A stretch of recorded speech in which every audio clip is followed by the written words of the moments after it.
हरे कृष्णा। श्रीमद् भागवतम के डे 33 में हम आपका स्वागत करते हैं। श्रीमद् भागवतम ऐसा वर्णन आता है, एक पुराण में श्लोक है कि जन्मांतरे भवेत पुण्यम तदा भागवतम लभेत। कई जन्मों का जो पुण्य है, जो लाभ है, पुण्य का लाभ, उसका लाभ क्या है? श्रीमद् भागवतम का श्रवण करना। सनातन गोस्वामी श्रीमद् भागवतम की महिमा के उपलक्ष्य में कुछ बोलते हैं। हमारे जो 60 गोस्वामियों में से एक सनातन गोस्वामी हैं। क्या बोल रहे हैं सनातन गोस्वामी? कहते हैं, सर्वशास्त्राब्धि पीयूषा सर्ववेदेक सत्फला सर्व सिद्धांत रत्नाढ्य सर्वलोकैक दृक्प्रदा। कि सभी शास्त्रों का जो अमृत है वो श्रीमद् भागवतम है। सारे जो वेदों का फल है, जो हम कर्म सत्फल करते हैं, वो श्रीमद् भागवतम है। सारे जो सत्य कर्म सिद्धांत हैं, उनमें रत्न अगर कोई है तो वो श्रीमद् भागवतम। और सभी लोकैक दृक्प्रदा, अगर वास्तव में पूरे त्रिभुवन में अगर कुछ प्राप्त करने की इच्छा है तो वह श्रीमद् भागवतम का श्रवण करना। आगे कह रहे हैं, सर्व भागवत प्राण श्रीमद् भागवत प्रभो कलि ध्वंतो आदित्य श्री कृष्ण परिवर्तिता। कि सारे जो प्राण हैं, जो लाइफ एयर है, वो श्रीमद् भागवत है। श्रीमद् भागवतम वो प्रभु के समान है। वो कलयुग में प्रकट हुए हैं सूर्य के समान। जब व्यक्ति अंधकार में, काल के इस कलयुग में सब तरफ अंधकार रहेगा, दिशा नहीं दिख रही होगी, तो सूर्य के समान जो ये भागवत है वो हमें दिशा दिखाता है। और वास्तव में कहते हैं ये तो भगवान श्री कृष्ण के समान ही है। तो ऐसे श्रीमद् भागवतम का श्रवण करने का लाभ हमें मिल रहा है। क्यों? क्योंकि आचार्यों की कृपा से। उन आचार्यों की कृपा से, खास करके श्रील प्रभुपाद जी की कृपा से हमें श्रीमद् भागवतम के ग्रंथ मिले और उन पे हम आज क्या श्रवण कर रहे हैं और कीर्तन कर रहे हैं। तो ऐसे आचार्यों का आशीर्वाद लेते हुए आज के जो श्रीमद् भागवतम विशेष प्रसंग है उसमें प्रवेश करते हैं, कि जिससे हम भी भगवान कृष्ण के प्रति प्रेम, अनुरक्ति उत्पन्न हो सके, जैसा ध्रुव महाराज को उत्पन्न हो गया। ओम नमो भगवते वासुदेवाय। ओम नमो भगवते वासुदेवाय। ओम नमो भगवते वासुदेवाय। ओम अज्ञानतिमिरान्धस्य ज्ञानाञ्जनशलाकया चक्षुरुन्मीलितं येन तस्मै श्रीगुरुवे नमः। नमो ॐ विष्णुपादाय कृष्णप्रेष्ठाय भूतले श्रीमते भक्तिवेदान्त स्वामिनिति नामिने। नमस्ते सरस्वती देवे गौरवाणी प्रचारिणे निर्विशेष शून्यवादी पाश्चात्य देशतारिणे। जय श्री कृष्ण चैतन्य प्रभु नित्यानंद श्री अद्वैत गदाधर श्रीवासादि गौर भक्त वृंद। हरे कृष्णा कृष्ण कृष्ण हरे हरे, हरे राम राम राम हरे हरे। तो कल हमने देखा कि श्रीमद् भागवतम में ध्रुव महाराज कैसे अपने पिता के व्यवहार से अप्रसन्न हो जाते हैं। अपनी माता के कुवचन को सुनने के कारण उनका हृदय फट जाता है। 5 साल का बालक भगवान की तपस्या के लिए चला जाता है और भगवान को प्राप्त कर लेता है। और वापस जब लौटते हैं तो किस प्रकार से उनकी जो माता सुरुचि और सुनीति दोनों बहुत प्रसन्न होते हैं और उत्तनपाद अपने ध्रुव जैसे पुत्र को प्राप्त करके उसको राज्याभिषेक करके निकल जाते हैं किधर, वन की तरफ। इधर क्योंकि उत्तम ने और उसकी माता ने अपराध किया था, उस अपराध के कारण उत्तम जब जंगल में शिकार के लिए गए उनका वध हो जाता है। शिकारी करने गए थे शिकार, लेकिन उनका ही हो गया शिकार। और क्या होता है उसके बाद, ध्रुव महाराज क्योंकि राजा थे और उत्तम से भाई नहीं, उनका प्रजा भी था और उनकी माता का भी सुरुचि का भी स्वर्गवास हो गया। इसलिए ध्रुव जाते हैं और अलकापुरी में आक्रमण करते हैं, युद्ध करते हैं और यक्षों का संहार करना स्टार्ट कर देते हैं। एक यक्ष ने जिसने मारा था वो सारे यक्षों का ही जेनोसाइड, एक प्रकार से पूरी यक्षों को ही संहार मिटाने में तुल गए। और जब स्वयंभू मनु के दादा ने देखा कि भाई एक व्यक्ति के पाप का पूरे लोगों को क्यों ऐसा परिणाम आते हैं, समझाते हैं कि ऐसा तुम्हें कार्य नहीं करना चाहिए। और हम देखते हैं कि किस प्रकार से वो कहते कि अरे तुम तो भगवान के इतने निकट पार्षद हो, भगवान की प्रसन्नता के लिए कार्य करो। तो यहाँ पे जब वैष्णव दर्शन दे करके ध्रुव को समझाने का प्रयास करते हैं तो आगे कुछ और भी बताना चाह रहे हैं भगवान की महिमा।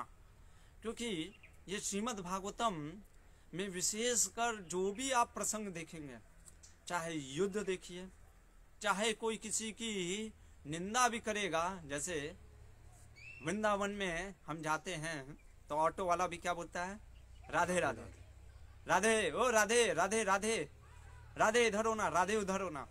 उसी प्रकार से ये भागवत में आप चाहे कॉस्मोलॉजी लीजिए, चाहे पॉलिटिक्स लीजिए, चाहे सोशियोलॉजी लीजिए, चाहे इकोनॉमिक्स लीजिए, चाहे वॉर लीजिए, हर चीज में आपको भगवान विष्णु कृष्ण की चर्चा मिलेगी। तो स्वयंभू मनु जो कि युद्ध क्षेत्र पे खड़े हैं, युद्ध स्थल में अपने पुत्र को, अपने ध्रुव को समझा रहे हैं और यहाँ पे भगवान की महिमा बतलाते हुए ये 11वां जो अध्याय चल रहा है उसका 15वां श्लोक में कहते हैं ध्रुव को कि देखो ध्रुव क्या बोल रहे हैं कि ये जो शरीर है ना, ये पंचभूत से बना है। पंचभूत कौन से होते हैं? 5, जैसे पृथ्वी, अग्नि, आकाश, जल, वायु। ये पंच महाभूतों से बना हुआ हमारा शरीर है। और जो हमारे माता पिता का जो शरीर है ना, वो भी पंच महाभूत से बना है। उनके संग करने से हमारा शरीर उत्पन्न होता है। फिर हम संग करते हैं स्त्री से, जो कि उसका भी शरीर पंच महाभूत से बना है। फिर पुत्र पुत्रियां उत्पन्न होते हैं।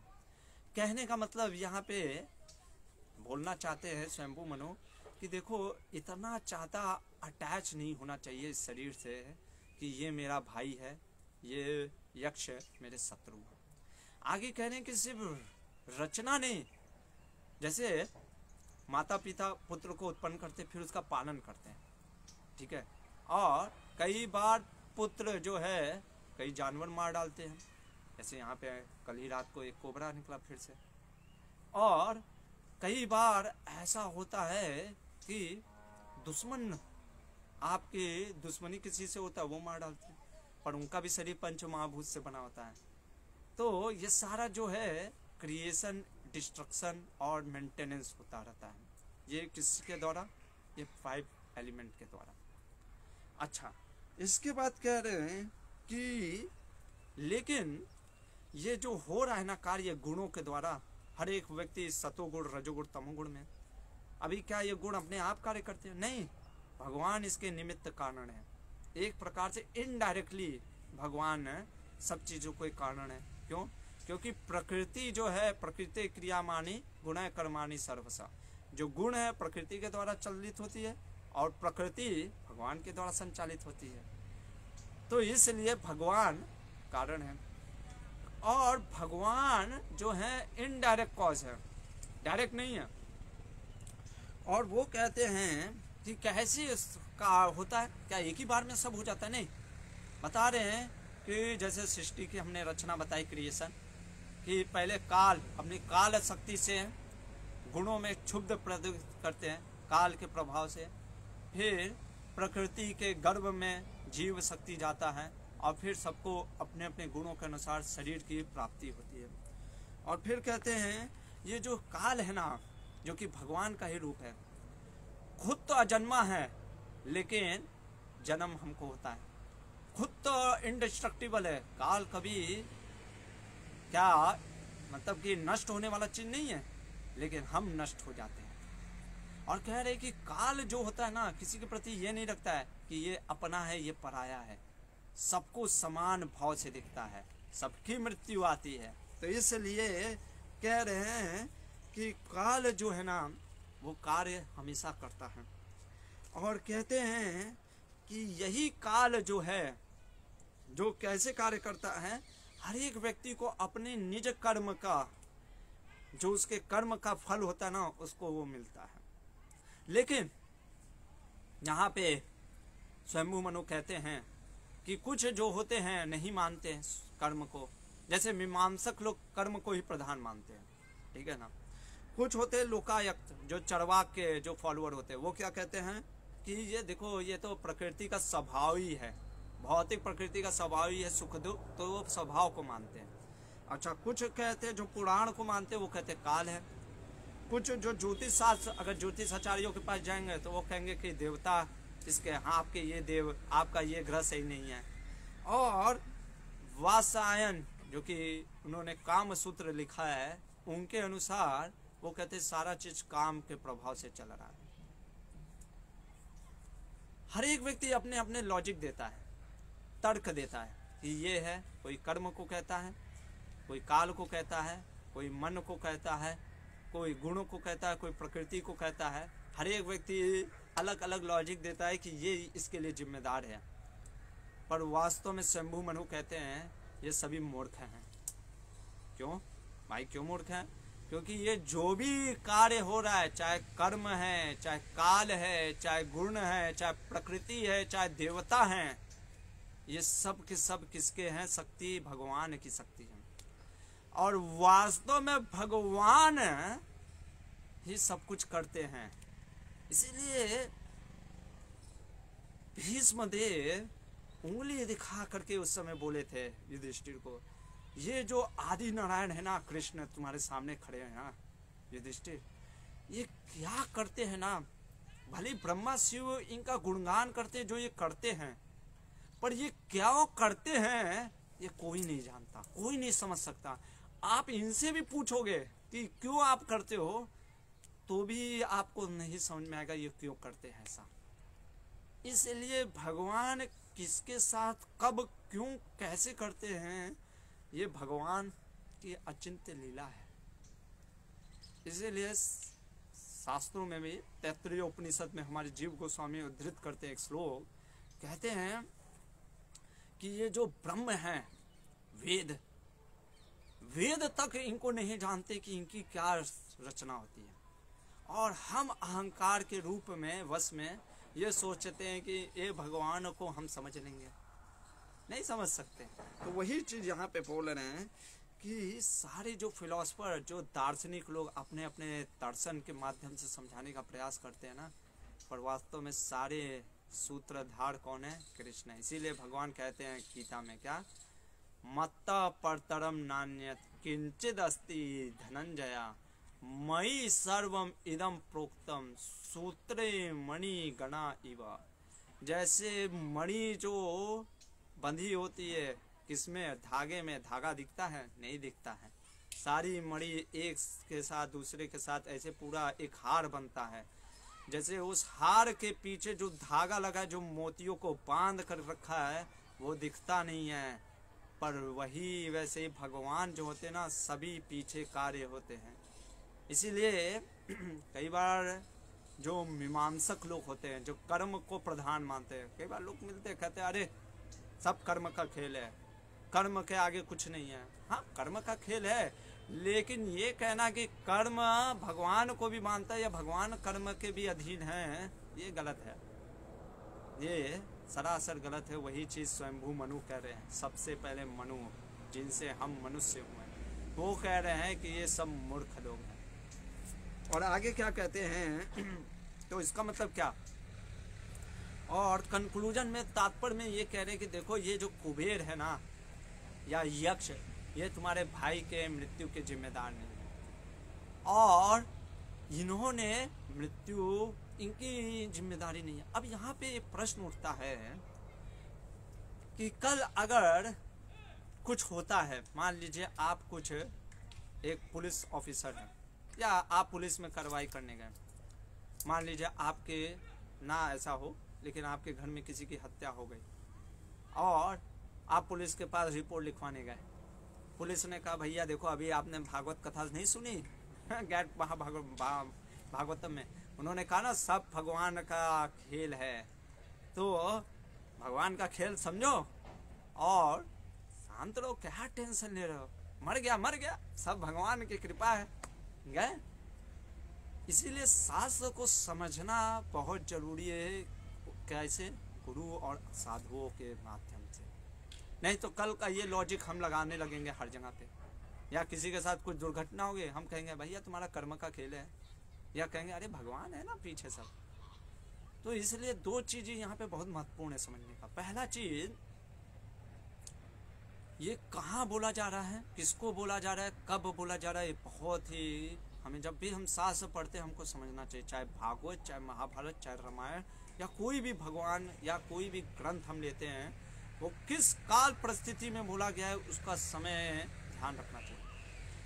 यहाँ पे स्वयंभू मनु ध्रुव महाराज को रोक रहे हैं, कब अति रोष हो गया था भाई, कुछ ज्यादा ही आगे बढ़ गए थे, इसलिए यहाँ पे उनको समझा रहे हैं, ठीक है।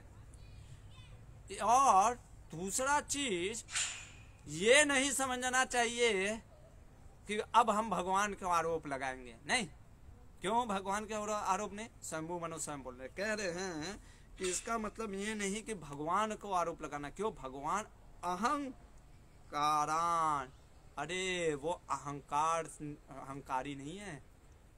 जैसे हम को कुछ प्रेज या कुछ होता है, कोई बोल देता है तो अहंकार के रूप में ठेस लगता है या खुशी होती है, भगवान को कुछ नहीं होता, वो अहंकार निरहंकार, इसीलिए निरहंकार कहते हैं, निरंकार जिनके अंदर अहंकार शून्य है।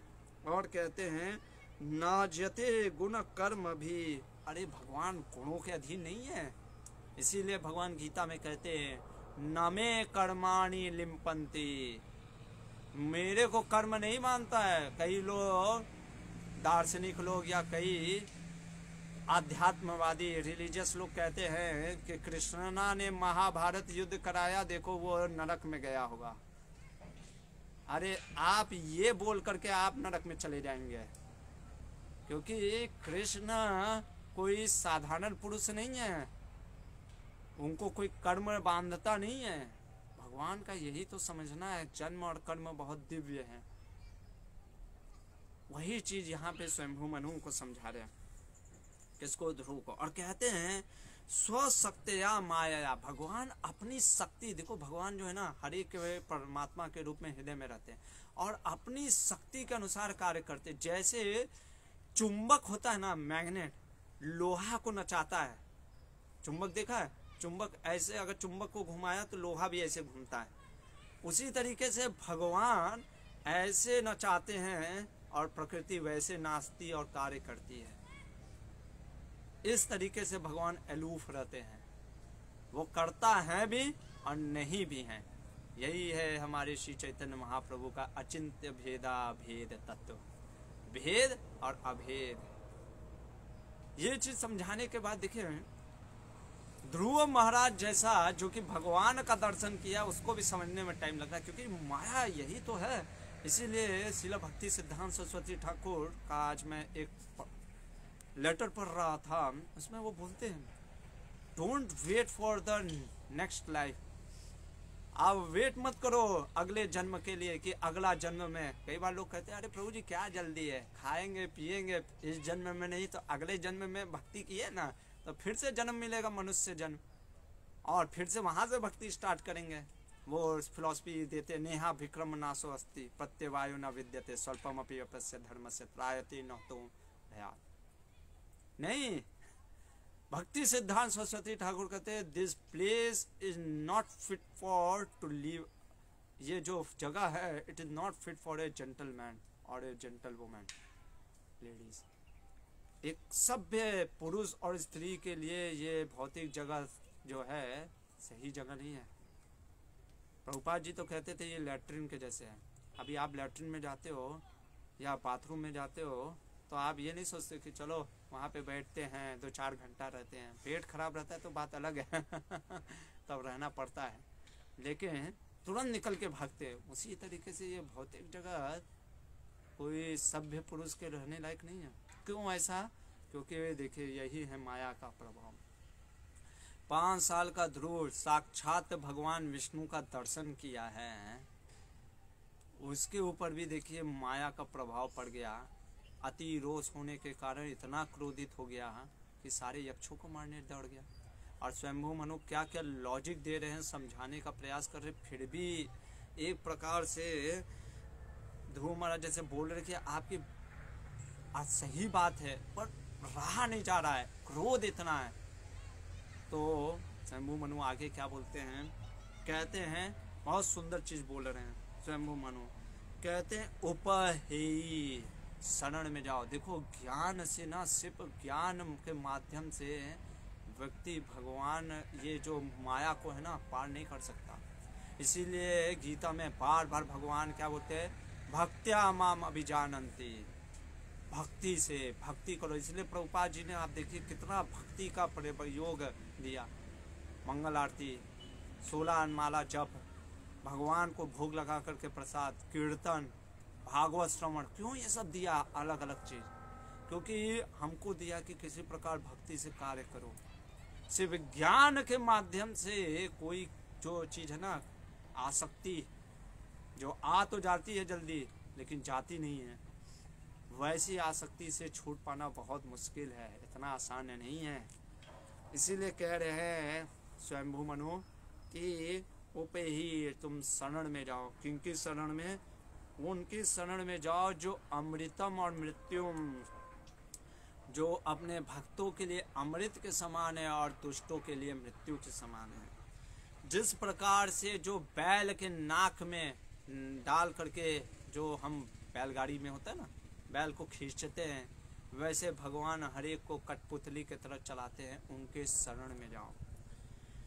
और कहते हैं तुम तो वैसे ही शरणागति हो रह चुके हो। कोई कह सकता है भाई ध्रुव महाराज तो पहले से शरण में है, तो कहते हैं इसलिए ये तो तुमको एकदम ही फिट नहीं करता है कि तुम जो कार्य कर रहे हो वो करो।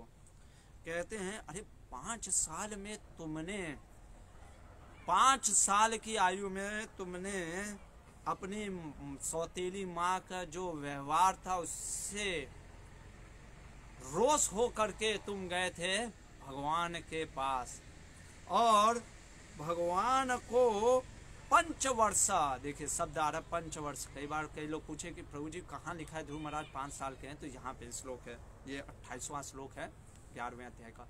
पंचम वर्ष, 5 साल का बच्चा। विशाल कितने साल के हुआ? विशेष 13 साल के, 12 साल के बच्चे। इसका मतलब तुम्हारा से भी आधा 5 साल का बालक। सोचिए 5 साल का बालक ध्रुव भगवान को प्राप्त कर लिए थे। और कहते हैं इसलिए तुम क्या करो, निर्गुणम, वो भगवान जो निर्गुण हैं, जो अक्षरम है, जो कभी गिरते नहीं, जो विमुक्तम है, मुक्त हैं, जो कि तुमको भी असत, इन सारे जो असत जो मटेरियल चीज़ें हैं, भौतिक आसक्ति, उनसे बचा सकते हैं। इसलिए अपना ध्यान भगवान की तरफ फिर से केंद्रित करो। और कहते हैं कि देखो ध्रुव, ये जो मेरा अपना पराया जो कर रहे हो, सोच रहे हो कि ये मेरा भाई था, ये यक्ष मेरे दुश्मन है, इससे तुम उठो, क्यों उठो? क्योंकि तुमने तो भगवान के दर्शन कर लिए थे। और कहने का मतलब कि तुम माया से परे हो गए थे, फिर भी आज माया के प्रभाव में फिर से पड़ गए थोड़ा सा। मतलब ये हम लोग को सीखने के लिए बहुत बड़ा चीज है कि कोई व्यक्ति भगवान का दर्शन करने के बाद भी, माया से परे होने के बाद भी माया के अधीन हो सकता है। ऐसा हो सकता है।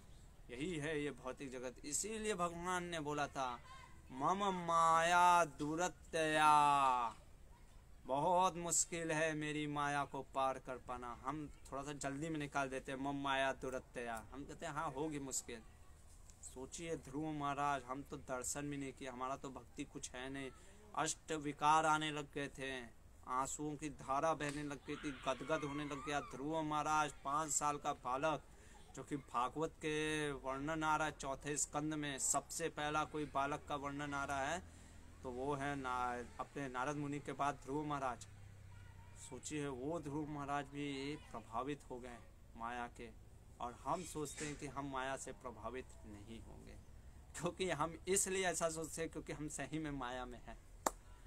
जो डूबा हुआ है पानी में, उसको पूछो कि भाई तुम पानी में डूबे नहीं हो क्या, तो ये तो फिर उसकी मूर्खता या पागलपंती, वो कहेगा कि हाँ मैं नहीं डूबा हूँ, सिर से पांव तक पानी में डूबा है फिर भी। तो वैसे ही हमारी हालत है। तो यहाँ पे कह रहे हैं कि तुम ये जो रोष है ना, क्रोध, ये त्याग दो। क्यों?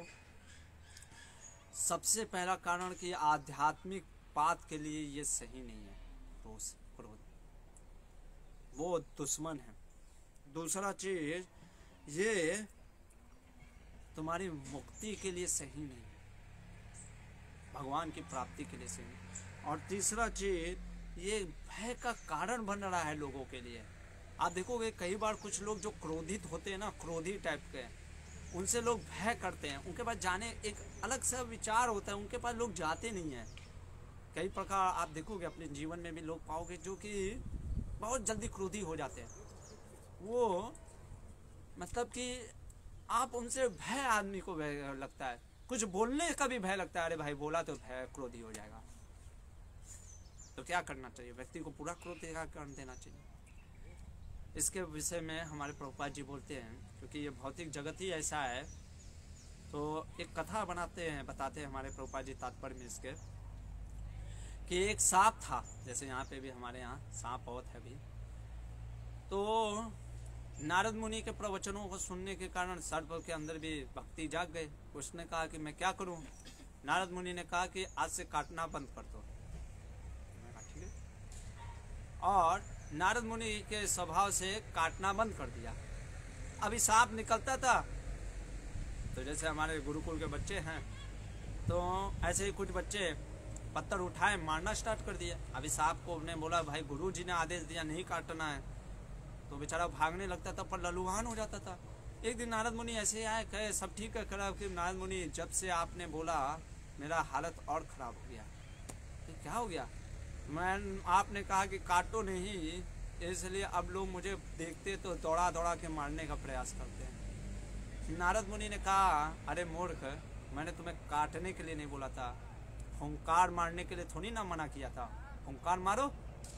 तो कहने का मतलब है कई बार ये भौतिक जगत ऐसा है ना, आप एकदम सीधे और ढीले बन जाओगे तो लोग आपके ऊपर कुचल कर चलने लग जाएंगे। इसीलिए प्रभुपाद जी, आप नेक्टर ऑफ इंस्ट्रक्शन में अगर आप देखेंगे उपदेशामृत के 3रे श्लोक में, उत्साह का जो वर्णन करते हैं प्रभुपाद जी, वो अपने अनुवाद में लिखते हैं उत्साह मतलब एंथुसियाज्म विद इंटेलिजेंस, बुद्धिमानी से। बुद्धिमानी इसीलिए जो भगवान का भक्त होता है वो चतुर होता है, उसको चतुर होना भी चाहिए कि कैसे उसको रहना चाहिए जीवन में और कैसे उसको आगे बढ़ना चाहिए। खैर ये हम भागवत की चर्चा कर रहे हैं, बाकी जो चतुराई थी मैंने आपको महाभारत में पहले ही बता चुका हूँ। तो ये तो भगवान की कथा है, इसमें सिर्फ भगवान की कथा के बारे में ही हम रखेंगे। तो इस प्रकार से, और अब बोलते हैं ध्रुव को ध्यान से सुनने वाला शब्द है, क्योंकि आगे ये ध्रुव महाराज करेंगे और फिर एक प्रश्न उठेगा कि ऐसा कैसे हो सकता है। स्वयंभू मनु कहते हैं कि तुम्हारे जो कार्य है ना ध्रुव, ये किसी को पसंद नहीं आया। किसको पसंद नहीं आया? यक्ष के राजा कुबेर को। अच्छा, कुबेर को पसंद नहीं आया? हाँ, नहीं आया। तुमने, भाई राजा है, तुमने उसकी प्रजा को धक्का-धक मारना स्टार्ट कर दिया। एक प्रजा ने गलती किया, तुमने उसकी पूरी प्रजा को उड़ा दी है। और देखो जो कुबेर है ना, वो धन कुबेर, देवताओं धनों का कोषाध्यक्ष है। आम बात नहीं है। धन, जैसे अगर किसी को धन की प्राप्ति चाहिए होती है तो कुबेर की उपासना करता है, या देवताओं को भी धन कुछ खर्चा करना होता है तो जैसे हमारे यहाँ फाइनेंशियल होता है, फाइनेंसर, वैसे वो फाइनेंशियल है। उनका निंदा करने से वो क्रोधित हो गए हैं और वो तुम्हारे लिए रुकावट बन सकते हैं, तुम्हारे लिए एक प्रकार से दोष का कारण बन सकते हैं। क्या दोष का कारण, हम अभी चर्चा करेंगे आगे। मनु ने इतना बोल करके सारे ऋषियों के साथ प्रस्थान करते हैं, वापस चले जाते हैं, जब देखते हैं कि अब जो ध्रुव है वो समझ गए। यहाँ पर 11वां अध्याय समाप्त होता है। आगे देखते हैं 12वां अध्याय में।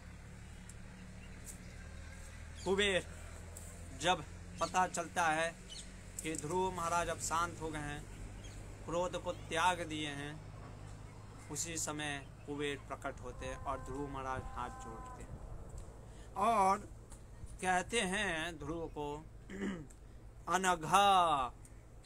क्यों अनघा बोला? क्योंकि ध्रुव महाराज सोच सकते थे मैंने कितना बड़ा पाप किया। कुबेर कहते तुमने बेटा कोई पाप नहीं किया।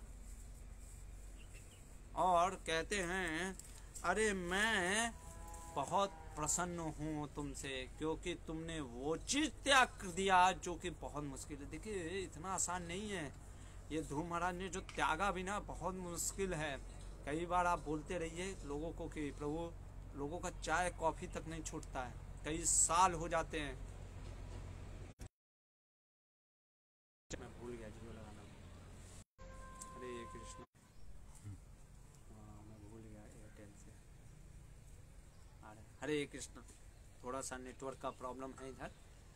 कुछ भी अगर आपको आवाज़ या किसी प्रकार का प्रॉब्लम आया तो आप कमेंट में लिख सकते हैं, अगर कहीं भी नेटवर्क डिसकनेक्टेड हो तो, जिससे कि हमें पता चल सके।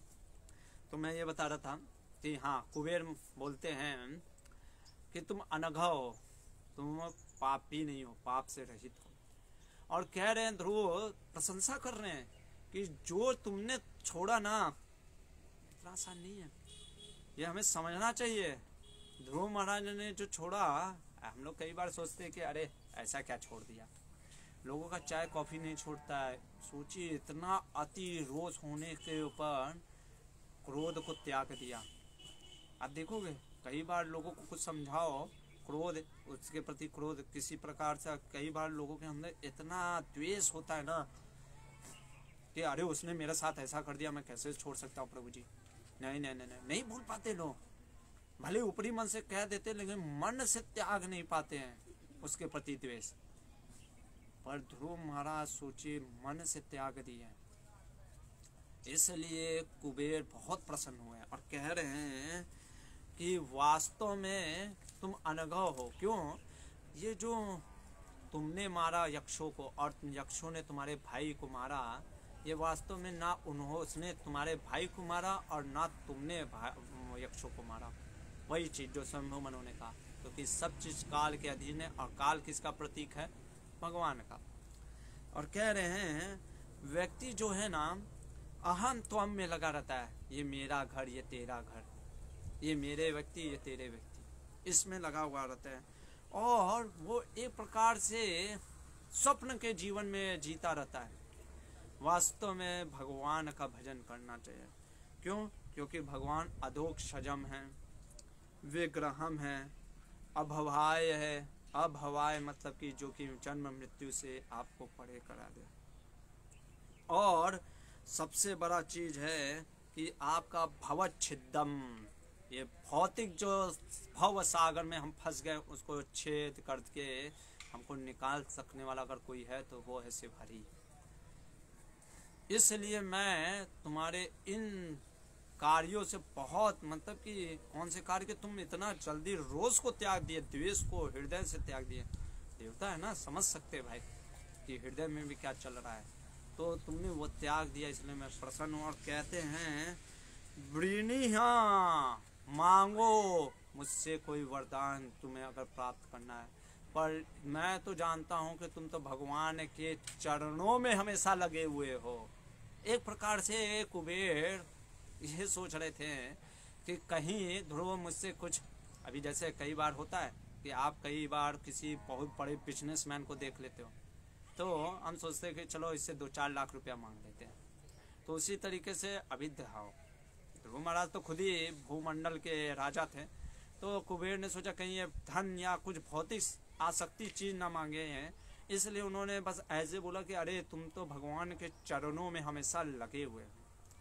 और दूसरा कारण इसलिए बोला कि भगवान के जो चरणों में लगा उसको कोई मांगने की इच्छा नहीं है, उसको स्वतः सब कुछ मिलता है, क्योंकि हम जो देवी देवता हैं वो भी भगवान की कृपा से सबको देते हैं।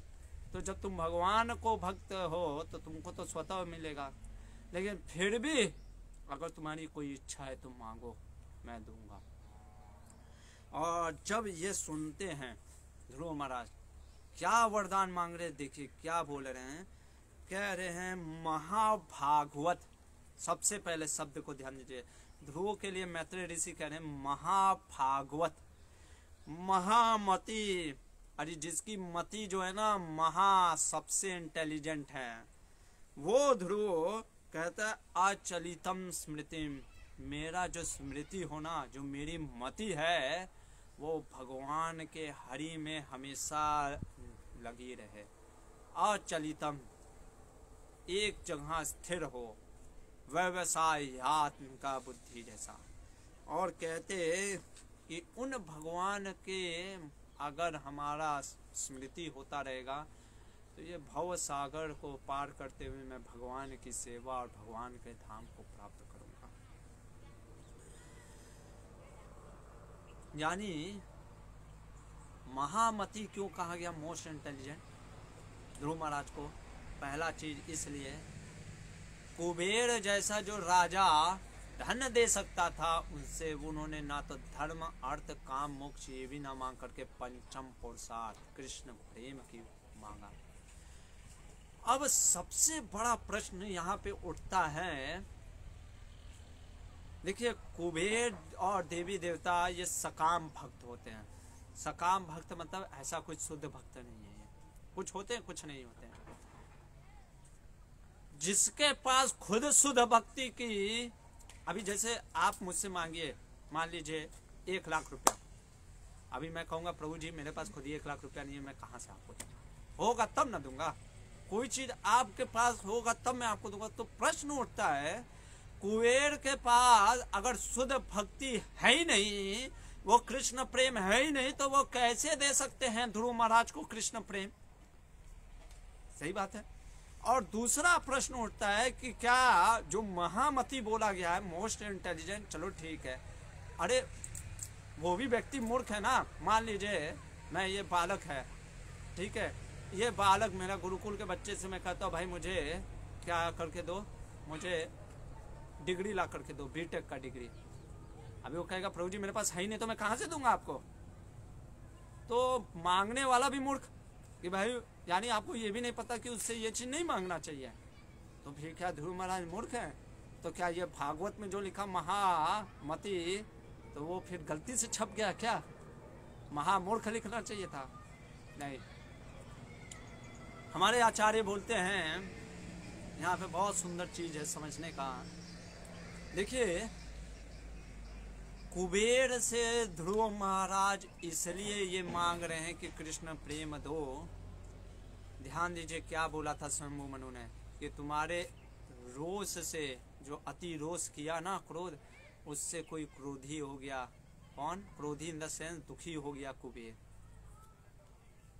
भले ये देवी देवता जो हैं भगवान के अंग हैं, बहुत ही विशेष हैं, इनके पास भली शुद्ध भक्ति ना हो, पर अगर आपने इनका अपमान किया है तो जो आपको भगवान की भक्ति, जो शुद्ध प्रेम चाहिए, उसमें अड़चन आ सकता है। कैसा अड़चन? क्योंकि आपने अपराध किया। भगवान के भक्त है ना, ये भी अपराध, भले ही शुद्ध भक्त है नहीं। भागवत के हर एक पन्ने में कहीं ऐसा नहीं लिखा है। कपिल देव तो इतना तक कहते भगवान कपिल के, किसी जीवात्मा की भी निंदा मत करो। ये नहीं बोलते कि सिर्फ शुद्ध भक्तों की निंदा मत करो, जीवात्मा की भी अकारणवश निंदा मत करो। क्यों भाई? क्योंकि आज वो शायद शुद्ध भक्त नहीं है, कल शुद्ध भक्त हो जाए।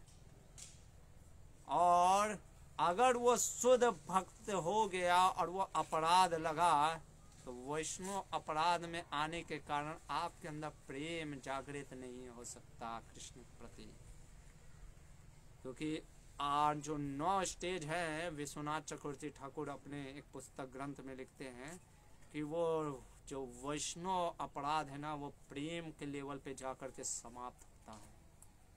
इसलिए अब कैसे समाप्त होता है? जब उस वैष्णव के प्रति हम बहुत विनम्र भाव से माफ़ी मांगते हैं और वैष्णव भी वो क्षमा कर देते, तब जा कर के। इसलिए ध्रुव महाराज वो कह रहे कि अगर मैंने आपके प्रति अपराध किया है, कृपया करके आप क्षमा कर दीजिए, जिससे कि मैं आपको जो रोष पहुंचाया, आपको जो दुखी कर दिया, उसके लिए मुझे क्षमा करिए।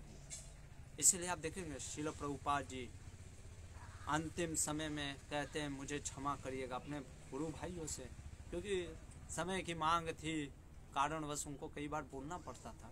सभी गुरु भाइयों से क्षमा मांगते, सभी यहाँ तक कि साइंटिस्ट, सारे लोगों से, जीवात्मा जो कि सही में पतित लोग हैं, फिर भी प्रभुपाद जी क्षमा मांगते हैं। रामानुजाचार्य श्री संप्रदाय के महान आचार्य अपने शिष्यों से क्षमा मांगते कि अगर मैंने कुछ गलती किया, कुछ बोल दिया कई बार तुमको ठीक करने के लिए, कहते मुझे क्षमा कर दे। क्यों? क्योंकि अगर हल्का सा भी ये होता है वैष्णवता, अहंकार में नहीं रहता है, हम तो महाभागवत हैं, हमें कोई क्षमा वमा की जरूरत नहीं। जितना व्यक्ति महाभागवत होता जाता है ना, इतना वो समझता है कि मेरे को और कृपा की जरूरत है। ये चीज है। तो जब कुबेर से इस प्रकार से ध्रुव महाराज ने वो बेनेडिक्शन मांगा, कुबेर प्रसन्न हो गए और उन्होंने ध्रुव को आशीर्वाद दे करके वहाँ से अंतर्धान हो गए। और ध्रुव महाराज भी अपने राजधानी, अपने राज्य को वापस लौटे। फिर उन्होंने यज्ञ किया। ध्रुव महाराज ने यज्ञ किसके लिए? भगवान की प्रसन्नता के लिए, और भक्ति के कार्यों में लग गए। किस प्रकार भगवान के, देखिए ध्रुव महाराज के क्वालिटी देखिए, कह रहे हैं तमेवं शीलम संपन्नम ब्रह्मण्यम दीनम वत्सलम गोप्तारम धर्म सेतूनाम मेनिरपीतरम पुराजहा। कह रहे हैं कि इनके अंदर सारे जो शील भाव थे, इनके अंदर, ध्रुव के अंदर जो गुण थे वो आ गए।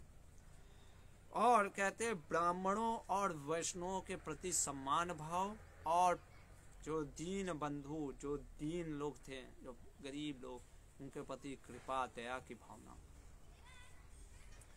गोप्तारम धर्म सेतुना, मतलब कि धर्म के से शासन किया। और मेनी रे पितरम प्रजा, और प्रजा की रक्षा या पालन कैसे करते थे? जैसे एक पिता पुत्र का पालन करता है। और कहते हैं इस प्रकार 36,000 साल भूमंडल पे राज्य करने के बाद उन्होंने सुख को भी भोगा, सुख भोग करके अपने पुण्य को क्षीण किया, और दुख भोग करके अपने पाप को क्षीण किया। प्रभुपाद जी कहते हैं जो भक्त होता है ना, वो उसका ध्यान नहीं होता है कि ये पुण्य है, ये पाप है। वो भगवान के कार्य को करता रहता है, और उस कार्य को करते वक्त सुख दुख आता है। तो सुख को वो ये समझता है, जब आ रहा है तो ये सोचता है कि भगवान सुख शायद दे रहे हैं, भगवान की कृपा है, चलेगा, ठीक है भाई, भगवान शायद हमने कुछ पुण्य किए होंगे वो क्षीण हो रहे हैं। और जब दुख आता है तो ये सोचता है कि शायद मैंने कोई बहुत बड़ा पाप किया होगा, भगवान के ने वो पाप हटा रहे।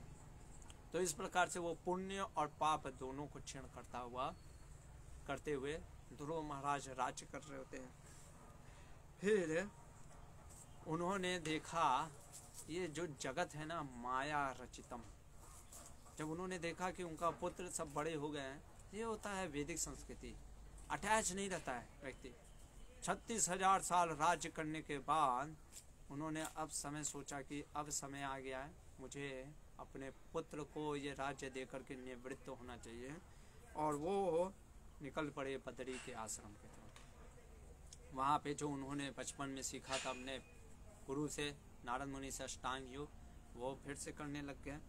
और तुरंत देखिए जैसे ही फिर से भगवान की क्रिया में लगे, क्या हुआ, आनंद बाष्प कलया, आनंद के मारे पूरा आंख से आंसू निकलता था जब वो अपनी भक्ति में लगे होते थे। हृदय विक्लिद्यमान, हृदय विक्लिद्यमान मतलब कि मान से शून्य हो गया था हृदय, एक प्रकार से द्रवित होता था, रोंगटे खड़े हो जाते थे अष्ट विकार के। और सबसे बड़ा चीज मुक्त लिंगा, मुक्त हो गए ये शरीर से, भौतिक शरीर जो सूक्ष्म है और जो स्थूल सटल एंड क्रॉस बॉडी दोनों से मुक्त हो गए और पूरी तरीके से अपने आप को रेडी कर लिए भगवान के धाम जाने के लिए। और उसी क्षण देखते हैं कि एक वायु हवा में, आकाश में, एक जो वायुमंडल में एयरप्लेन जो वायु वाहन है वो देखते हैं।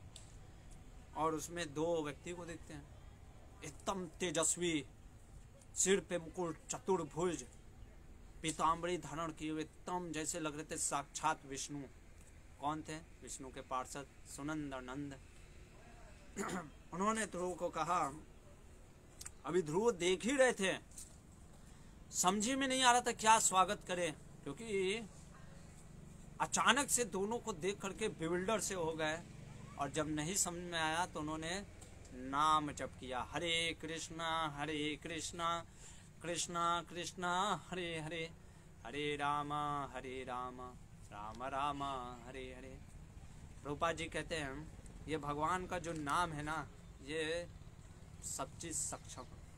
मान लीजिए आपके सामने अभी भगवान प्रकट हो गए, तो जैसे हमारे पीछे नरसिंह देव हैं, तो नरसिंह देव मान लीजिए प्रकट हो गए हैं और आपको कुछ समझ में नहीं आ रहा है कि क्या इंक्लोरिस करूं, क्या चीज़, प्रहलाद का प्रेयर याद नहीं आ रहा है, आप सोच रहे हो, कोई दिक्कत नहीं, तुरंत हरे कृष्णा कृष्णा कृष्णा हरे हरे, हरे राम राम राम हरे हरे, हरे कृष्ण महामंत्र का जप करिए, भगवान उससे प्रसन्न हो जाते हैं। तो जब इन्होंने देखा तो बेविल्डर होके, फिर उसके बाद जब थोड़ी सी चेतना आई, खड़े होकर के सम्मान में हाथ जोड़ते हैं और फिर आदर सत्कार करते हैं, क्योंकि भगवान के भक्त भगवान से अलग भिन्न। और जो वो वायु जो वाहन था उसका भी प्रदक्षिणा करते हैं। और फिर वो नंद सुनंद ध्रुव से बोलते हैं कि ध्रुव 5 साल और 6 महीने में जो तुमने प्राप्त किया ना, आज से पहले ना किसी ने प्राप्त किया था, आगे का पता नहीं। कि सोचिए 5 साल का बालक और 6 महीने में विष्णु को प्राप्त कर लेना, ये बहुत बड़ा एक अपने आप में विशेष कार्य है। इसलिए कहते हैं हम जो हैं भगवान के पार्षद, तुमको कहा जो कि अखिल जगत धातु, जो भगवान अखिल जगत पूरे इस त्रिभुवन के निर्माता हैं, जो कि सारंग धारण किए रहते हैं धनुष, उनके हम पार्षद हैं। हम आए हैं तुमको कहाँ ले चलने के लिए विष्णु लोग, वो लोग जो कि सुदुर्जयम, इतना आसानी से प्राप्त होने वाला नहीं है। और कहते हैं आज से पहले ना तो तुम्हारे पूर्वजों में किसी ने प्राप्त किया था, वो तुमको धाम मिल रहा। कौन सा? ध्रुवलोक। वो ध्रुवलोक में आज तक कोई ऐसा, वो ध्रुवलोक कौन था? वैकुंठ लोक, हमने कल बता चुके थे। और जहाँ के निवासी पूजनीय होते हैं, इसलिए तुम हमारे साथ विमान प्रवणम, विमान में बोर्डिंग पास दे रहे, चलो विमान में बैठो और चलो भगवान के धाम। कौन? उत्तम श्लोक जो धाम है। ध्रुव महाराज देखिए यहाँ पे ऐसा नहीं भगवान ने बुलाया जैसे तुरंत एरोप्लेन का टिकट मिल गया तो दौड़ के पड़े वैसे, और यहाँ पे तो बैक टू गॉड हेड जाने का, तो ऐसा नहीं चलो चलो चलो नहीं। ध्रुव महाराज ने सर्वप्रथम जो उसके कार्य थे, मान लीजिए हमारा जैसे प्रभुपाद जी एक लेक्चर में बोलते भी हैं कि भगवान भी आ जाए तो क्या करना चाहिए, भगवान का धाम करे भगवान चलो, तो हमें जो नित्य कार्य है क्या 16 माला का जप कहना चाहिए। भगवान हमारे गुरु ने कहा है माला जप करने के लिए, तो 16 माला जप करके चलता हूँ आपके साथ। तो वैसे ही ध्रुव महाराज अपना जो नित्य कार्य था, जो नारद मुनि ने दिया था, वो नित्य कार्य को, क्योंकि जो भक्ति का अंग है ना वो ज्ञान मार्ग से अलग है। ज्ञान मार्ग ज्ञानी जो है ना लैडर समझता है, एक बार वो मुक्त हो जाता कहता है हटाओ फेंक दो। भगवान जी कहते थे भक्ति में गोल और मीन दोनों एक है। चैंटिंग क्यों करते हैं? क्योंकि और चैंटिंग में करने के लिए, तो इसलिए गोल और मीन भक्ति में एक है। वहां पे भी भगवान के धाम में जब भी जाकर क्या करना है, यही करना है जो यहाँ पे कर रहे हैं। तो इसलिए ध्रुव महाराज क्या करते हैं, अपना नित्य कार्य को करते हुए मृत्यु के सर पे पांव रख करके जा रहे हैं। कहाँ? अपने उस कहाँ पे? विमान में। मतलब यहाँ पे प्रभुपाद जी कहते हैं, कई बार लोग कहते हैं ना देखो भक्त भी मरता है। प्रभुपाद जी कहते हैं जैसे एक बिल्ली अपने बच्चे को मुंह में दबाती है और चूहे को दबाती है, दिखने में दोनों सेम लगता है पर अंतर है, एक डरा है सहमा है, दूसरा आनंद में। वैसे ही भगवान का भक्त जानता है अरे ये शरीर के अंत के बाद मैं तो धाम जाऊंगा, भगवान का जहाँ भी जाऊंगा सेवा करूंगा, तो इसलिए उसको मृत्यु से भय नहीं लगता। और इस प्रकार ध्रुव महाराज जब बैठते हैं तो उनको याद आता है किसी की। किसकी याद आ रही है? अपनी माँ सुनीति की। क्यों भाई? क्योंकि ये सोच रहे हैं, देखिए इनके दो गुरु थे, ये पथ प्रदर्शक गुरु जो पाद दिखा, शिक्षा गुरु जिसको कह सकते हैं, और एक नारद मुनि जो दीक्षा गुरु। अभी नारद मुनि तो खुद ही भगवान से मिलते रहते हैं, वो तो भगवान के नित्य पार्षद हैं, इसलिए उनके बारे में चिंता नहीं था। पर इन्होंने सोचा ये मेरी माँ ने मुझे जो पाथ दिखाया था, आज जो मैं वैकुंठ को प्राप्त कर रहा हूँ वो मैं अपनी माँ के कारण ही प्राप्त किया। इसलिए वो सोच रहे थे क्या मैं अपनी माँ को छोड़ करके वैकुंठ जाऊं, वो ध्रुव लोक जाऊं या ना जाऊं। इस सोच के कारण जब सुनंद और नंद ने समझ गए, वो तो भगवान के पार्षद है, उन्होंने ध्रुव को दिखाया, ध्रुव देखो। ध्रुव देखते कि उनके वाहन से पहले ही उनकी माँ वाहन में बैठ करके वैकुंठ के धाम जा रही है। प्रभुपाद जी कहते हैं अरे जिसके घर में ध्रुव के जैसा कोई महाभागवत अगर जन्म लेता है, उसकी माँ क्या ऐसे ही रह जाएगी?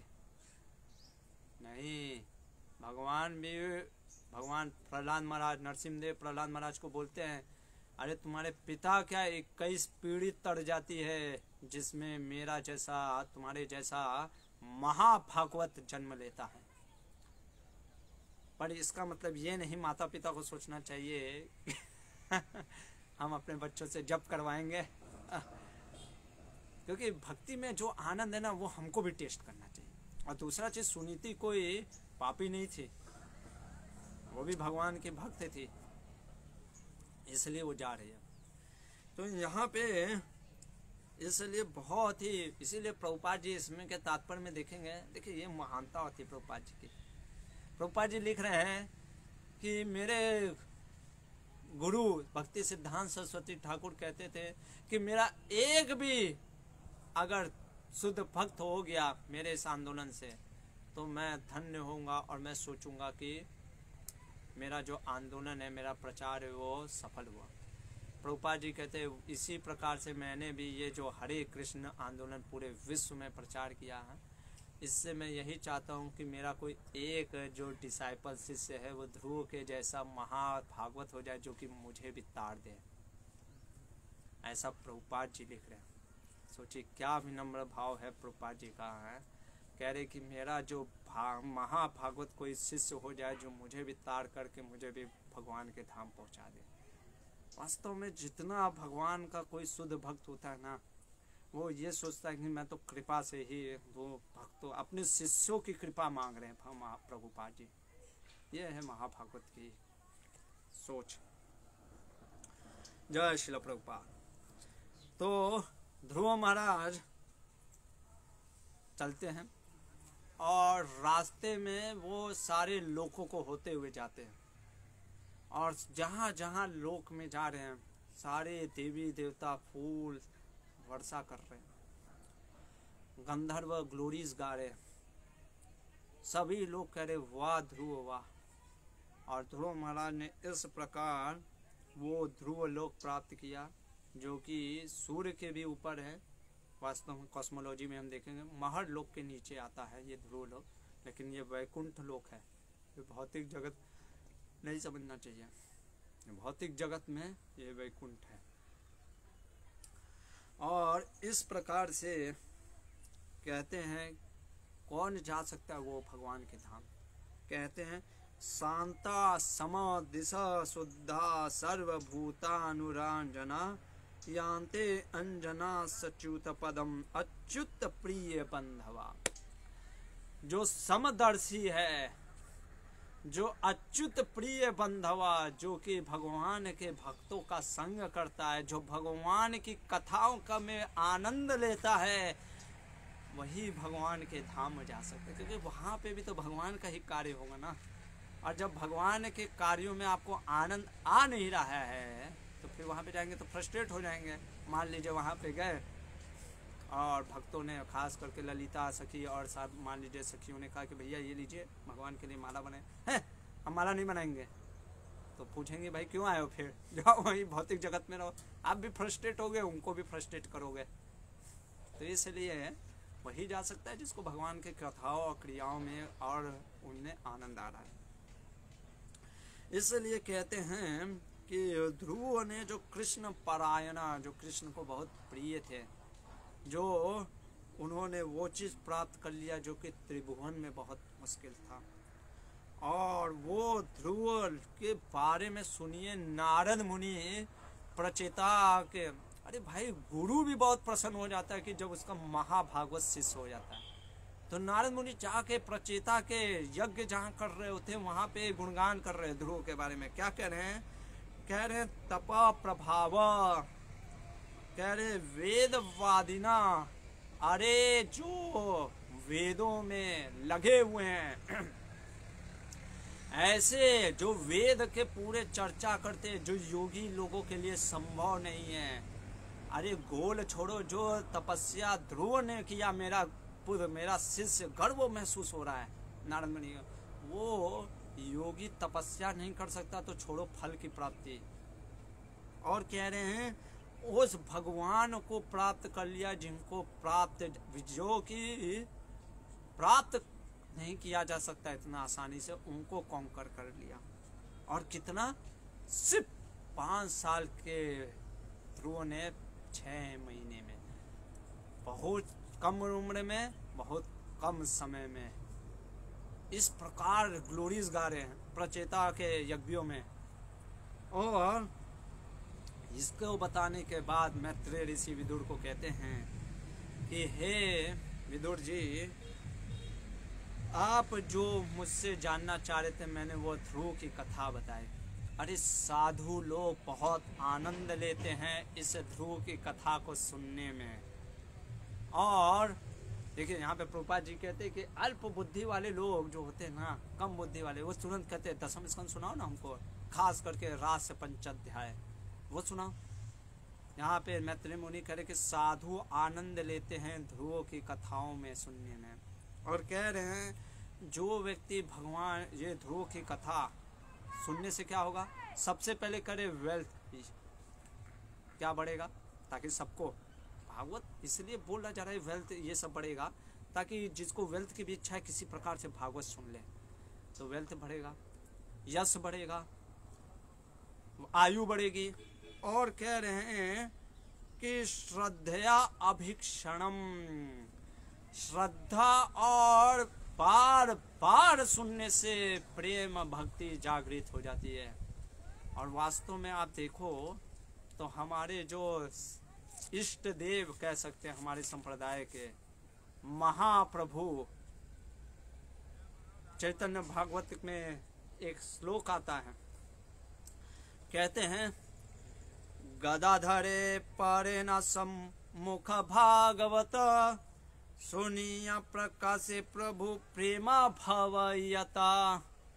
कि गदाधर पंडित के पास जाकर के महाप्रभु प्रतिदिन भागवत का श्रवण करते थे। और श्रवण करने के बाद क्या होता था, उनके अष्ट विकार आने लगते थे, आंसू बहने लगते थे, प्रेम में गदगद होने लगते थे। ऐसा क्या सुनते थे प्रेम में गदगद हो जाते हैं? तो कहते हैं वृंदावन दास ठाकुर जो चैतन्य भागवत लिखे हैं, कहते हैं प्रहलाद चरित ध्रुवेर चरित सतावृत्ति करिय सुने न सरहिता। कौन सा चरित्र सुन रहे हैं? देखिए प्रहलाद चरित्र, ध्रुव चरित्र को बार बार सतावृत्ति, बार बार, यही तो भागवत में बोला जा रहा है, जो अभिक्षणम बार बार ध्रुव के चरित्र को, प्रहलाद के चरित्र को सुनते हैं। और कैसे श्रद्धा पूर्वक, तो क्या होता है भाई, वो भगवान की भक्ति का उदय होता है। और क्या कह रहे हैं कि कैसे सुनना, ये ध्यान दीजिए। कह रहे हैं ग्रेट अटेंशन और केयर, ध्यान पूर्वक ये लीलाओं को सुनना चाहिए, ब्राह्मणों के समाज में सुनना चाहिए और बोलना चाहिए। और सबसे बड़ा चीज उन लोगों के लिए जो भागवत के बारे में बोलते, रिसाइट करते, उनके लिए विशेष कर कहा जा रहा है उनको धन की प्राप्ति के लिए भागवत नहीं बोलना चाहिए।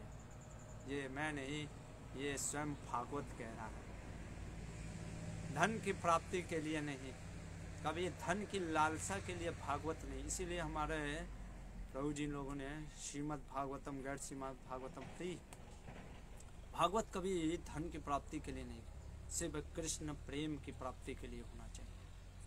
और कह रहे हैं कि व्यक्ति जो सुनने वाला जो श्रोता होना चाहिए उसके अंदर श्रद्धा और पूरी वो ध्यान पूर्वक सुनना चाहिए। और जो वक्ता भी है उसको भी धन की या नेम फेम के लिए नहीं, उसको सिर्फ भगवान की कृपा देने के लिए बोलना चाहिए। और कब बोलना चाहिए? कभी भी बोल सकता है, लेकिन फिर भी देखिए क्या बोल रहे हैं, कह रहे हैं सुबह बोल सकता है या शाम को बोल सकता है हमारा भी शाम हो रहा है। कह रहे पूर्णिमा में बोल सकता है या तो अमावस्या में भी बोल सकता है, अगर द्वादशी में भी बोल सकता है, विशेष ये सब है दिन। कह रहे हैं जो तिथि 6 हो जाती है, कई बार तिथि जैसे 6 हो जाती है, जानते होंगे ज्योतिष शास्त्र में आपने सुना भी होगा, तो 6 अगर तिथि होगी तब पर भी बोल सकता है। व्यातिपाती तिथि यानी अगर पूर्णिमा पड़ गया है रविवार को तो भी सुना जा सकता है, रविवार को सुना जा सकता है, और महीना के अंत में सुना जा सकता है। ये ध्रुव की चरित्र की लीलाओं, ये है कब सुनना। एक प्रकार से कभी भी आपको मौका मिले तो सुनना चाहिए। और कहते हैं जो ये ध्रुव के चरित्र को सुनता है ना, तो क्या होता है कि उसको अद्भुत ज्ञान प्राप्त होता और देवी देवताओं की कृपा भी मिलती है। और कहते हैं कि जिस प्रकार ध्रुव ने सारे खेल अपने जो बचपना है वो छोड़ करके भगवान के कार्य में लग गया, वैसे ध्रुव के चरित्र में बारे में सुनने से हमारे अंदर भी ध्रुव के जैसे गुण आ जाएंगे और वैसा निष्ठा आ जाएगा ध्रुव के प्रति। जैसे ध्रुव के ने भगवान की निष्ठा से सेवा की, हम भी सेवा करेंगे और हो सकता है अंत में हम भी भगवान को प्राप्त कर सकते हैं। ये है ध्रुव के चरित्र की महिमा। जय ध्रुव महाराज की जय। 13वां अध्याय। अब 13वें अध्याय में क्या बोल रहे हैं देखते हैं, क्योंकि ध्रुव महाराज अब चले गए, क्या वंश परंपरा है उनका। तो देखिए कितना मतलब कि विदुर जी लोग कितने मतलब कि ध्यान पूर्वक सुनते थे, ये सुन करके आश्चर्य होता है।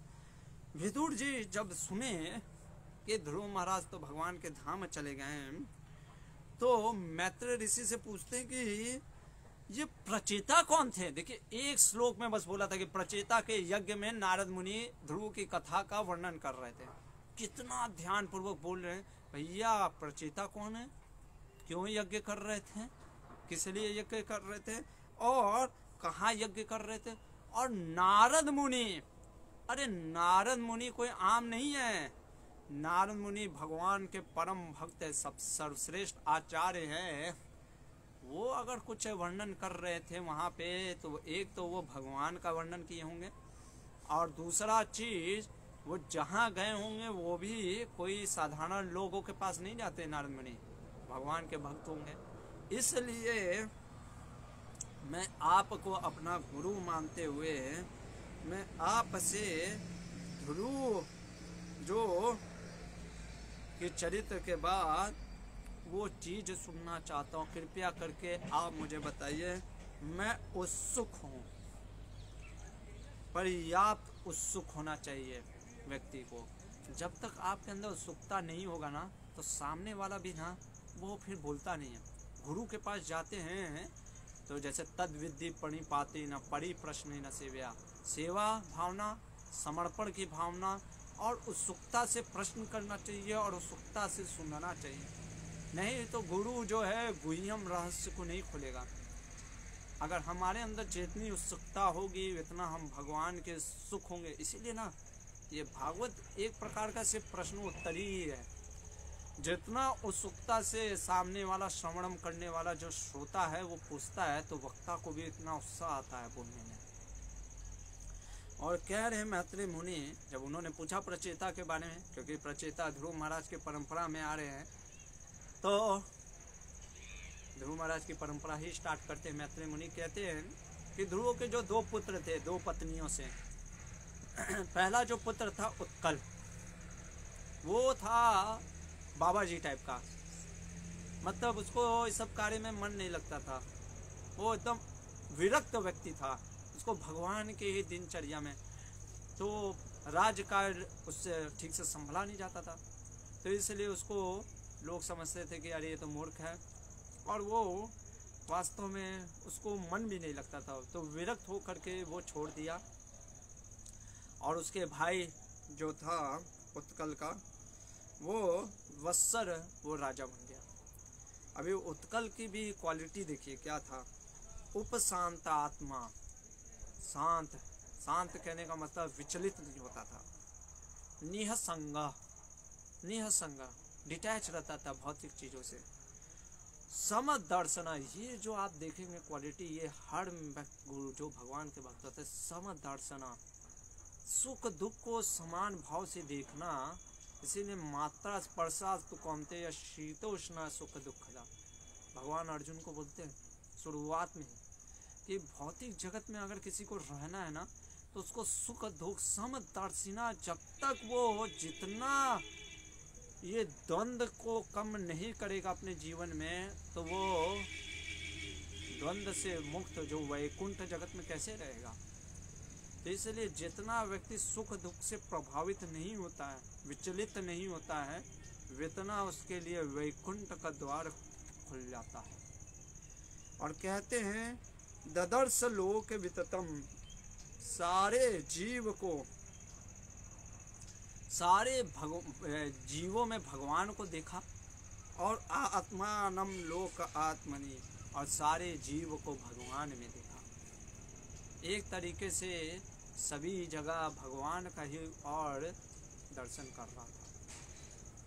तो जब वत्सर राजा बन गए तो वत्सर के बारे में कुछ परंपरा है। तो वत्सर की ने विवाह किया स्वरविथि से पुत्र हुआ, जिसमें से एक पुत्र का नाम हुआ पुष्पाण। पुष्पाण ने 2 विवाह किया। दूसरी पत्नी दोसा से उसको एक पुत्र हुआ व्युष्टा। उस पुत्र से व्युष्टा ने फिर पुष्करिणी से विवाह किया। पुष्करिणी से पुत्र हुआ सर्वतेजा। सर्वतेजा ने आकुति से विवाह किया और इससे पुत्र हुआ चक्षुषा, जो कि चक्षुषा मनवंतर था, छठा मनवंतर। अभी जो 7वां वैवस्वत मनु है, इससे पहले वाला मनवंतर जो थे मनु, वो चक्षुषा, यही मनु थे। इसके 12 पुत्रों में से एक पुत्र हुए उन्मुख।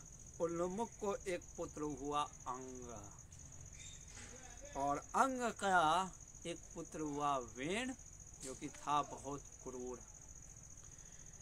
अंग राजा अपने पुत्र वेण के प्रभाव के कारण घर छोड़ के चले दिए, और वेण जो थे ब्राह्मणों को क्रोधित करने के कारण ब्राह्मणों ने उस वेण को क्या किया, श्राप दिया, ब्रह्म श्राप दिया, जिससे उसकी मृत्यु हो गई। फिर उन लोगों ने, ऋषियों ने वेण के शरीर को मंथा, जैसे हम माखन मथते हैं ना, दही को मथते हैं, वैसे उसके शरीर को मथने से पृथु महाराज उत्पन्न हुए। और पृथु जो कि भगवान के सत्यावेश अवतार थे। इधर विदुर जी ने कहा रुकिए रुकिए रुकिए रुकिए, आप बहुत ज्यादा फास्ट फॉरवर्ड चल रहे हैं। सबसे पहले ये बताइए मुझे, अंग ध्रुव महाराज की परंपरा में आ रहा है। भाई वंश परंपरा ऐसा तो है नहीं, क्षेत्र भी, बीज भी इम्पोर्टेंट होता है और क्षेत्र भी।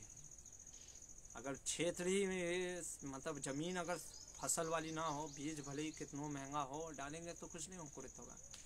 तो ध्रुव महाराज का परंपरा चल रहा है, तो अंग तो बहुत महान राजा हमने सुन रखा है, पुराण सब पढ़ के आए थे। वो अंग का, ऐसा प्रतापी राजा का बेटा वेण, जिसको कि क्या किया, ब्राह्मणों ने श्राप दे दिया। आश्चर्य बात है, क्रूर। और दूसरा चीज, अरे ये जो ब्राह्मणों ने श्राप दिया, ये तो धर्म को विदा, धर्म को जानते हैं। क्या धर्म को जानते हैं? कि क्षत्रिय दंड देने का अधिकारी होता है, ब्राह्मण दंड का अधिकारी नहीं होता है। फिर भी ब्रह्म श्राप दे दिया, क्यों भाई? ऐसा क्या किया इसने कि ब्राह्मणों को मारना पड़ा, वेन को? तीसरा चीज, प्रजा ने इसको कुछ किया भी नहीं जब ब्राह्मणों ने श्राप दे दिया। अरे कितनों अपराधी था, ठीक है, जो राजा होता है कई बार जो मैनेजमेंट में कार्य करते हैं उसे छोटी मोटी छूट भूख होती होगी, उसके लिए ब्राह्मणों ने श्राप दे दिया और प्रजा ने भी तिरस्कार कर दिया। ऐसा क्यों? कृपया करके परवार वित्तमा, आप कृपया करके मुझे ये सारा चीज बताइए, गुह्यम रहस्य। और मैं श्रद्धानया भक्तिया, आपका भक्त की तरह आपके पास श्रद्धा पूर्वक आया हूँ। यहाँ पे प्रभुपाद जी कहते हैं यही होता है एक शिष्य की क्वालिटी। श्रद्धा होना चाहिए उसको अपने गुरु पे, समर्पण की भावना होनी चाहिए, और क्या होना चाहिए? सेवा होना चाहिए। तब गुरु उसको वो चीज़ गुह्यम रहस्य बतलाता है जो कि वेदों को पढ़ने से हमें नहीं समझ आता। तो मैत्रेय ऋषि ने स्टार्ट किया, कहा कि अंग एक देश जो अंग राजा थे एक बार यज्ञ कर रहे होते हैं, जिसके लिए भाई अश्वमेध यज्ञ, राजा लोग यज्ञ करते थे। यज्ञ किए जा रहे हैं, कोई देवी देवता आ ही नहीं रहे यज्ञ में। ब्राह्मण लोग की तरफ देखते हैं, अंग सोचते हैं कि शायद ब्राह्मण मंत्र नहीं बोल। ब्राह्मण कहते हैं हमने जो मंत्र बोला है ना, कोई त्रुटि नहीं है, सारे मंत्र जो है उच्चारण वेद से ही लिए गए हैं और वेद के द्वारा किए गए। तो फिर भी हमें नहीं समझ में आ रहा है, और हम देख रहे हैं कि आपके द्वारा जो दिया हुआ जो आहुति है, जो यज्ञ में आप हाविस से डाल रहे हैं, वो देवता ले नहीं रहे, इसलिए वो प्रकट नहीं हो रहे हैं। तो और हमें भी नहीं समझ में आ रहा है कि क्या कारण हो सकता है कि देवता आपके नहीं आ रहे। तो इधर अंग ने परमिशन लिया, क्योंकि जब यज्ञ में बैठते हैं तो बोलते नहीं हैं, जो यजमान होते हैं, उन्होंने परमिशन लिया। उन्होंने कहा आप बोलिए। तो क्या मेरे अंदर कुछ प्रॉब्लम है? देखिए, भगवान का जो भक्त होता है ना, वो दोष दूसरों के में ढूंढने पर अपने पे पहले ढूंढता है। कहता क्या मेरे अंदर दोष था, दोष है इसलिए नहीं आ रहे देवता। कहते हैं ब्राह्मण के इस जन्म में आपके कोई दोष नहीं है, ऐसा कोई हम दोष नहीं देखते कि जिससे कि आप के भोग को लेने देवता नहीं आ रहे। पर पूर्व जन्म में आपने कुछ ऐसे पाप किए थे जिसके कारण से आपको पुत्र की प्राप्ति नहीं हुई, और चूंकि आपको संतान नहीं है इसलिए आपके हाथों से यज्ञ नहीं जो देवता हैं लेने नहीं आ रहे। यानी पुत्र की भी प्राप्ति बिना भगवान के या आपके शुद्ध कर्म किए हुए बिना ऐसे नहीं होता है। तो कहते हैं ऋषि मुनि कि एक काम करिए आप, क्योंकि आप तो भगवान के भक्त भी हैं, आप भगवान से पुत्र की प्राप्ति करिए। जब भगवान प्रकट होंगे तो देवी देवता अपने आप आ जाएंगे, क्योंकि भगवान के अंग है। जब भगवान संतुष्ट तो वो भी संतुष्ट। तो इसलिए आप भगवान को प्रसन्न करिए, प्राप्त भगवान से पुत्र की प्राप्ति करिए। तो अंग ने कहा ठीक है, और फिर ब्राह्मणों ने एक आहुति डाला पुत्र की प्राप्ति के लिए, और उसमें से उस अग्नि कुंड से एक स्वर्ण के रूप वाला एक व्यक्ति प्रकट हुआ। उसके हाथ में एक स्वर्ण का पात्र था जिसमें पायसम, खीर जैसा कुछ था, पायसम लिखा, वो उन्होंने ब्राह्मणों को दिया उसने। और ब्राह्मणों ने कहा कि ये आप अपनी पत्नी सुनीता, जो कि मृत्यु की बेटी थी, ये दूसरी मृत्यु की बेटी है, इसको आप दीजिए। रानी इसका जब पान करेगी तो उसको गर्भवती होगी और पुत्र की प्राप्ति होगी। पायसम को पीने के बाद सुनीता ने क्या किया, गर्भवती हुई और एक ऐसे पुत्र को दी जो कि बहुत क्रूर है। क्यों ऐसा पुत्र हुआ, कारण बताते हैं। लेकिन सबसे पहला चीज यहाँ पे प्रभुपाद जी कहते हैं, स्मृति शास्त्र के अनुसार, नराणम मातुलम कर्म। स्मृति कहता है, शास्त्र, कि जो माता का गुण, ऐसा 100% नहीं लेकिन संभवतः जनरली देखा जाता है, माता का गुण पुत्र के ऊपर आता है, और पुत्री का जो पुत्री को जो गुण आते हैं वो पिता की तरफ से आता है। तो माँ थी किसकी, सुनीता, मृत्यु की बेटी, अधर्म की बेटी थी, अधर्म से चला आ रहा था वो मृत्यु वो। तो इसलिए बेटा जो जन्म हुआ वो कैसा हुआ, क्रूर वेन उत्पन्न हुआ।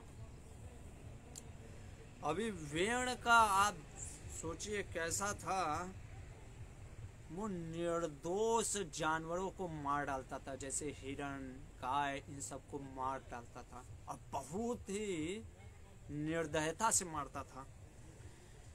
और उसके से लोग भय करते थे। खेल खेल में, जैसे कुछ खेलते हैं बच्चे, खेल खेल में वो कैसे मारता था, निरकुश हो करके पत्थर से पटक पटक करके मार डालता था बच्चों को, इतना निर्दयी। और उसको देख करके लोग डर के मारे कहते थे, अरे वो देखो आया क्रूर वेण। भाग जाते थे लोग जाते थे उसके पिता के पास शिकायत करने, और पिता भी दंड देते थे, पर क्या करें, कितना दंड दें। माँ कहती थी नहीं नहीं छोड़ो छोड़ो, मेरा बेटा है। तो इसलिए वेण सुधर ही नहीं रहा था, सभी लोग परेशान थे, पिता सबसे ज्यादा परेशान थे। और यहाँ पे अंग महाराज कहते हैं, इससे अच्छे तो वो लोग हैं, भाग्यवान हैं, जिनको पुत्र ही नहीं होता है। देखिए इसीलिए कई बार होता है ना, लोग कहते हैं कि हमने तो कर्म चेंज कर दिया, अपना भाग्य चेंज कर दिया। जैसे भागवत की महिमा में भी आत्मदेव की जो हमने कथा की थी, धुंधकारी, आत्मदेव जबरदस्ती महात्मा से कहता है कि मुझे पुत्र दो पुत्र दो। महात्मा कहते हैं अरे पुत्र का सुख नहीं लिखा है तुम्हारे में। कहता नहीं मुझे चाहिए जबरदस्ती, फिर भी जबरदस्ती मांगने पे देते हैं। तो ऐसा नहीं है, भाग्य नहीं चेंज होता है।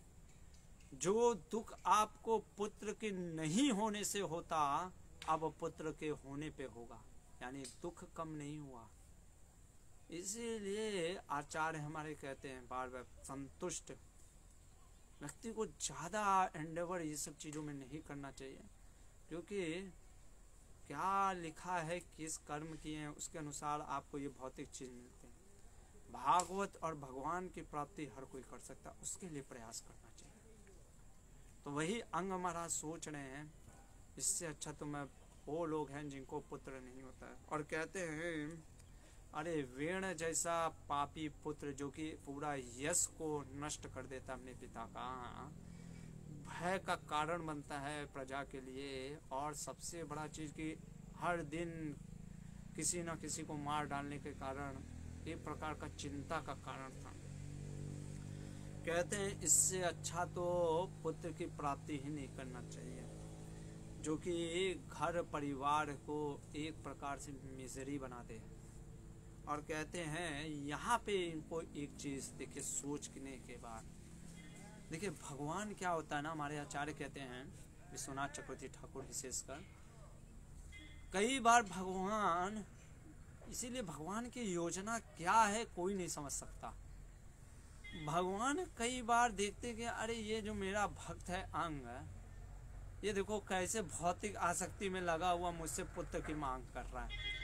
तो वो कई बार ऐसे पत्नियां या पुत्र दे देते हैं जो अयोग्य होते, जिससे कि क्या कारण होता है कि आपके अंदर डिटैचमेंट आ जाता है। और श्रील प्रभुपाद जी लगते हैं, ये मेरा खुद का अनुभव है, क्योंकि प्रभुपाद जी के जीवन में भी उनकी जो पत्नी थी वो उनका साथ नहीं देती थी। कहने का मतलब है एक प्रकार से उनके भक्ति में थोड़ा सा रुकावट था। और प्रभुपाद जी भी एक बार विचलित हो जाते हैं और अपने पिता से कहते हैं मैं सोच रहा हूँ, क्योंकि उस समय प्रथा थी एक दो विवाह करने, तो वो कहते हैं मैं सोच रहा हूँ शायद दूसरी विवाह कर लूँ। उनके पिताजी ने भी यही प्रभुपाद को बोला था कि कई बार भगवान जो होते हैं कृष्ण, अपने विशेष भगवान के जो शुद्ध भक्त होते हैं उनके जीवन में ऐसे कुछ चीज़ें करते हैं जिससे कि वो अनासक्त हो करके भगवान में लगा जाए।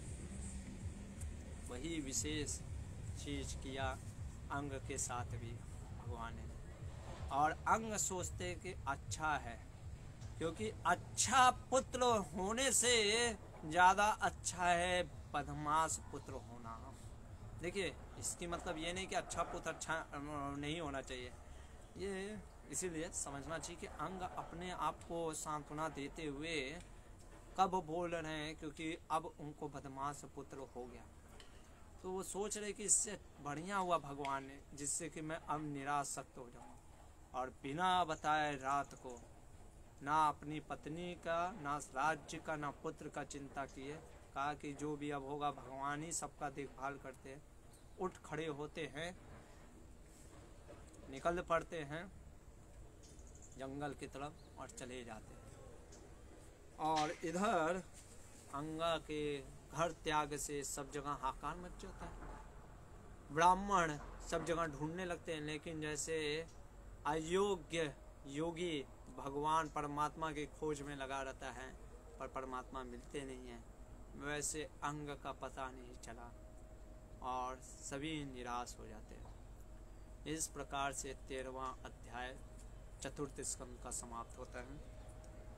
14वें अध्याय में प्रवेश करते हैं। वेण राजा जब ऋषियों ने देखा कि राजा जो हैं भृगु मुनि लोगों ने कि लोका नाम क्षेम दर्शिना, अभी सब जगह क्योंकि राजा ही नहीं है तो कार्य कौन करेगा, कौन ये लोकपाल करेगा। इसलिए उन्होंने देखा कि पशु सम्यतान, कि व्यक्ति जो प्रजा है पशु के नीचे ना गिर जाए। देखिए ये राजा का कर्तव्य होता है कि वो देखता है वर्णाश्रम के अनुसार व्यक्ति कार्य कर रहा है कि कहीं पशुओं के समान ना हो जाए प्रजा। इसलिए उन्होंने ऋषि मुनियों ने सोचा क्या करना चाहिए। सुनीता से विचार किया, उसकी माँ से। मंत्रियों ने कहा कि नहीं, हम नहीं चाहते हैं वेण राजा बने। फिर भी ऋषि मुनियों ने कहा बना देते हैं और वेण को राजा बना दिया। क्यों बनाया? क्योंकि जैसे होता है ना, बदमाशों में किसी एक को बदमाश को हेड बना दो तो सारे बदमाश को वो कंट्रोल में कर लेगा। तो वैसे ही जब वेणी राजा बन गया तो भाई चोर उचक्के डर गए। कहे भाई सरदारी बन गया राजा, तो भाई डरते थे क्योंकि वो था ही सबसे नंबर 1 का, अव्वल नंबर 1 का चोर।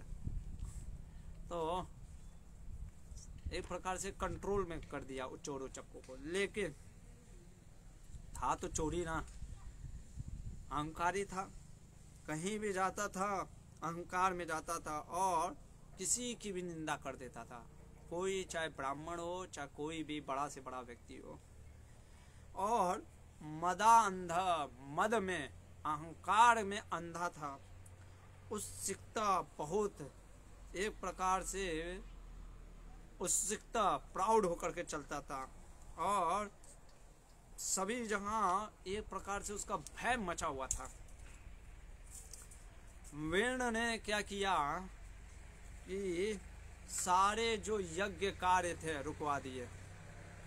सारे यज्ञ कार्य ब्राह्मण और ऋषियों को क्या किया, यज्ञ कार्य रोक दिया कि यज्ञ कार्य नहीं करने चाहिए। उसके बाद क्या कह रहा है कि जो साधु थे आपस में चर्चा विमर्श करने लग गए कि क्या करना चाहिए भाई। उन्होंने देखा कि दोनों तरफ से डेंजर अप हो गया। जैसे एक लकड़ी में दोनों तरफ से आग लग जाए, उसी तरीके से हमने तो ऐसा राजा बना दिया जो सबसे बड़ा चोर, और दूसरा अब ये चोर अन्य चोरों को रोकने की जगह पे उनको बढ़ावा देता, कहता है हाँ तुम्हारा जो कमीशन रहेगा वो मेरे को देना। तो चोर से भी भय, राजा से भी भय। और कहते हैं हमने तो सोचा था अराजकता फैल रही थी, इसलिए राजा को हमने सोचा कोई राजा होना चाहिए। अराजक, बिना राजा के कैसे प्रजा चलेगी, इसलिए हमने वेण को राजा बनाया था। पर अभी ये तो हमारे ऊपर भारी पड़ रहा है। तो सारे ऋषि मुनियों ने सोचा चलते हैं और वेण को समझाते हैं। उसमें से कुछ लोगों ने कहा कि भैया नहीं समझाना तो उसका अंत भी कर देंगे। तो कुछ ऋषियों ने कहा नहीं नहीं नहीं, समझाने का प्रयास करेंगे। और सारे ऋषि मुनि चलते हैं वेण को समझाने के लिए। प्रश्न उठता है 2-3, क्या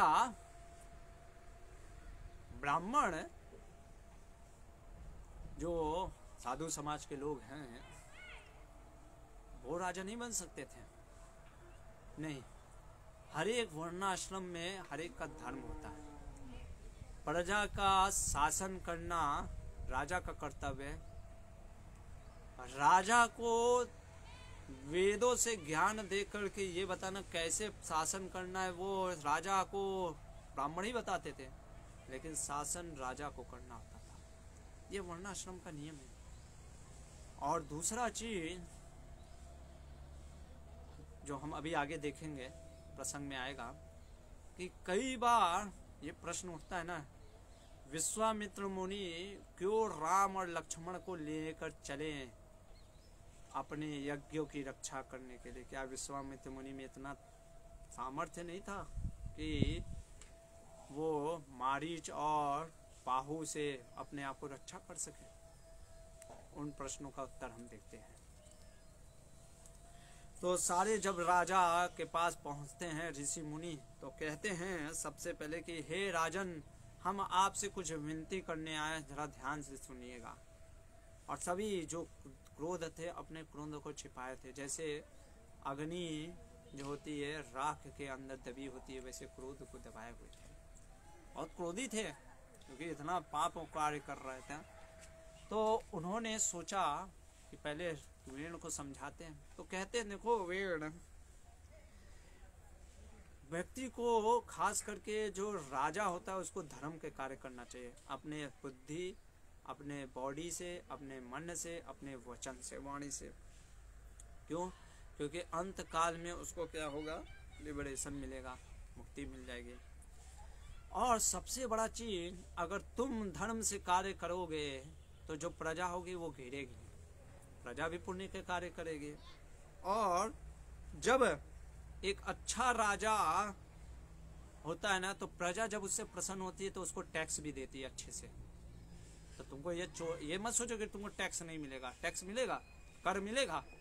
और दूसरा चीज, जब प्रजा कार्य करती है टैक्स मिलेगा, और साथ ही साथ जो भी वो पुण्य कार्य करेगी उसका आधा फल तुमको मिलेगा। तो टैक्स लेने से इस लोक में भी तुम्हारी उन्नति, और पुण्य कर्म करने के बाद से तुम्हारी भी गति अच्छी। और सबसे बड़ा चीज, जब वर्णाश्रम के अनुसार जब सारी प्रजा भगवान को संतुष्ट में लगी रहेगी तो भगवान संतुष्ट होंगे। अच्छा, भगवान को क्यों संतुष्ट करना चाहिए? कहते हैं कि भगवान को संतुष्ट करने से क्या मिलता है कि जो चीज प्राप्त नहीं, तस्मिन तुष्टे किम अप्राप्यम। अरे जब भगवान तुष्ट हो गए तो क्या अप्राप्य रह गया? सब कुछ प्राप्त हो सकता है। क्यों भाई? क्योंकि वो भगवान यज्ञ संहारम है, सारे भोक्ता हैं यज्ञों के। त्रैमनम, तीनों वेदों में जो वर्णन है उन्हीं भगवान के हैं। द्रव्यमयम, सारे जो यज्ञों में द्रव्य यूज होता है वो वास्तव में भगवान के लिए उपयोग में आता है। तपोमयम, जो तपस्या भी करना है उसका गोल लक्ष्य क्या है? भगवान है। तो इसलिए, और सबसे बड़ा चीज, जब भगवान संतुष्ट हो जाएंगे ना तो देवी देवता संतुष्ट होते हैं। और फिर आपके जो ये देवी देवता, जो जैसे इंद्र वर्षा करेंगे, वायुदेव वायु अपने अच्छा रखेंगे। तो इस प्रकार से हर एक जो है ना, सूर्य, सब आपको जो रस है, सूर्य, चंद्रमा, ये सारे जो अन्न है वो आपको प्रकट हों। इस प्रकार से ऋषि मुनियों ने समझाने का प्रयास किया वेण को। पर वेण जैसे जो दुष्ट व्यक्ति होते ना, उनको जैसे कहते ना, सीधी उंगली से घी नहीं निकलता है, टेढ़ी करना पड़ता है। तो वैसे देखिए वेण क्या बोल रहा है, अरे पुलिस हो तुम लोग, बचपना कर रहे हो, मूर्ख हो तुम लोग। क्यों कह रहा है? अब अधर्म को धर्म समझ रहे हो? जो वास्तव में तुम्हारा पति है उसको छोड़ करके एक दूसरे पैरामोर बाहर के व्यक्ति के लिए भाग रहे हो। क्या कहा गया शास्त्रों में? निप रूपिनम ईश्वरम। राजा जो होता है ईश्वर का स्वरूप होता है। मैं तुम्हारा राजा हूं, सारे ब्रह्मा विष्णु शिव इंद्र चंद्र सूर्य सब मेरे में वास कर रहे हैं। देखिए कैसे लोग फिलॉसफी को गलत तरीका यूज करते हैं। भाई तुम रिप्रेजेंटेटिव हो, नरपति हो, पर इसका मतलब जैसे कई गुरु आज देखिए कहते हैं हम ही भगवान हैं। भाई आप भगवान के प्रतिनिधि कर रहे हैं उनके, पर आप भगवान ही है। इसीलिए हमारे आचार्य कहते हैं क्या, साक्षादरित्वेन समस्त शास्त्रे उक्तस्तथा भाव्यत एव सद्भिः किंतु प्रभुर्या प्रिय एव तस्य वंदे गुरो श्री चरणारविंदम। साक्षात हरि के समान है, भगवान के समान है गुरु, लेकिन गुरु भगवान नहीं है, वो भगवान का प्रिय है, भगवान के जैसा सम्मान करना चाहिए। उसी प्रकार से जो राजा है भगवान का प्रतिनिधित्व तो करता है, ये सही बात है, पर ये नहीं समझ लेना चाहिए कि वो भगवान ही है। तो यहाँ पे वो कह रहा है कि मैं तुम्हारा राजा, मैं तुम्हारा स्वामी हूँ, मैं ही तुम लोग को फल फूल दूंगा, और तुम लोग देवी देवता और ये सब विष्णु की पूजा करने को बोल रहे हो। बंद कर दूंगा तुम लोग के सारे चीजों को। और सबसे रही बात ये चीज कि तुम लोग ये जो कह रहे हो ना, ये ऐसे कुलस्य स्त्री की, उल्टा स्त्री के लक्षण है कि अपने पति को छोड़ करके बाहर के पुरुष पे अवैध संग रखना, तुम लोग के वैसे कार्य लग रहे हैं। और कहते हैं सर्वदेव मने और सारे देव मेरे अंदर हैं, इसलिए बिना ईर्ष्या, तुम लोग मुझसे ईर्ष्या कर रहे हो, इसलिए बिना ईर्ष्या रहित हुए सारे कार्य मेरे लिए करो। जो मैं कर रहा हूँ यज्ञ में आहुति, वेणा स्वाहा, वेण के लिए दो। जब इस प्रकार से बोला, पहले ही से क्रोधित थे कुछ तो ऋषि मुनि, उनको और क्रोध आ गया। उन्होंने कहा वेण को, विपर्यय मति, अरे विपरीत, विनाश काले विपरीत बुद्धि। जब विनाश व्यक्ति का आता ना, बुद्धि विपरीत हो जाती है।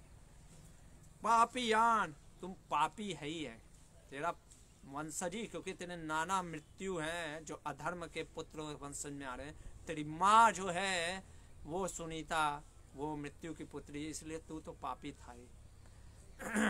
उत्पथम गता, उत्पत्ति के पाथ को छोड़ करके अधोगति के पथ में लगा हुआ है तुम। भ्रष्ट मंगला, सारा मंगल तुम्हारा भ्रष्ट हो गया है। पंडिता मानिना, और तुम पंडितों जो अपने आप को सोच रहे हो कि मैं पंडित हूं, कहते हैं कि इससे अच्छा तुम मर जाओ। क्यों? क्योंकि तुम नहीं मरोगे तो तुम दुनिया को राख में बदल दोगे। इससे अच्छा कि तुम ही राख में बदल जाओ। प्रकृति ताड़ना, यहाँ पे अगर हम देखें तो जो साधु पुरुष लोग होते हैं वो सारी जीवात्माओं के प्रति प्रेम का भाव रखते हैं, लेकिन जैसे सर्प और बिच्छू जैसे जहरीले जो लोग होते हैं, जो कि कभी अपने स्वभाव को बदलते नहीं हैं, ऐसे लोगों को मारने पे भी साधु प्रसन्न होते हैं। तो उस प्रकार से साधु यहाँ पे ऋषि मुनि कहते हैं। और सबसे बड़ा चीज, तुमने विष्णु को अपराध किया। अरे किसी ने विष्णु का अपराध किया, वो मरे हुए के समान है, वो पहले ही मरा हुआ है, मृत है, उसको मारने में कोई नुकसान नहीं है, क्योंकि वो पहले ही से मर गया है। इसलिए अच्युत की निंदा की है तुमने, और तुमने अच्युत की निंदा की है, इसलिए तुम मृत्यु के लिए फल के प्राप्ति हो। और हुंकार मात्र से सोचिए, इतना पावर था ब्राह्मणों में, हुंकार मात्र मारा, वेण वहीं पे दह गया। शिव हुंकार कर देने से ब्राह्मणों के, और इस प्रकार वेण वहीं पे मृत्यु को प्राप्त हुई और वहाँ से ऋषि मुनि निकल चलते हैं। इधर उसकी माँ ने जब सुना तो रोने लग गई। अपने पुत्र के आसक्त होने के कारण शरीर के वो किसी प्रकार मंत्र और रखने के, क्योंकि मृत्यु की बेटी थी तो किसी प्रकार से उसने शरीर को सुरक्षित रखा और अपने ही पास रखा।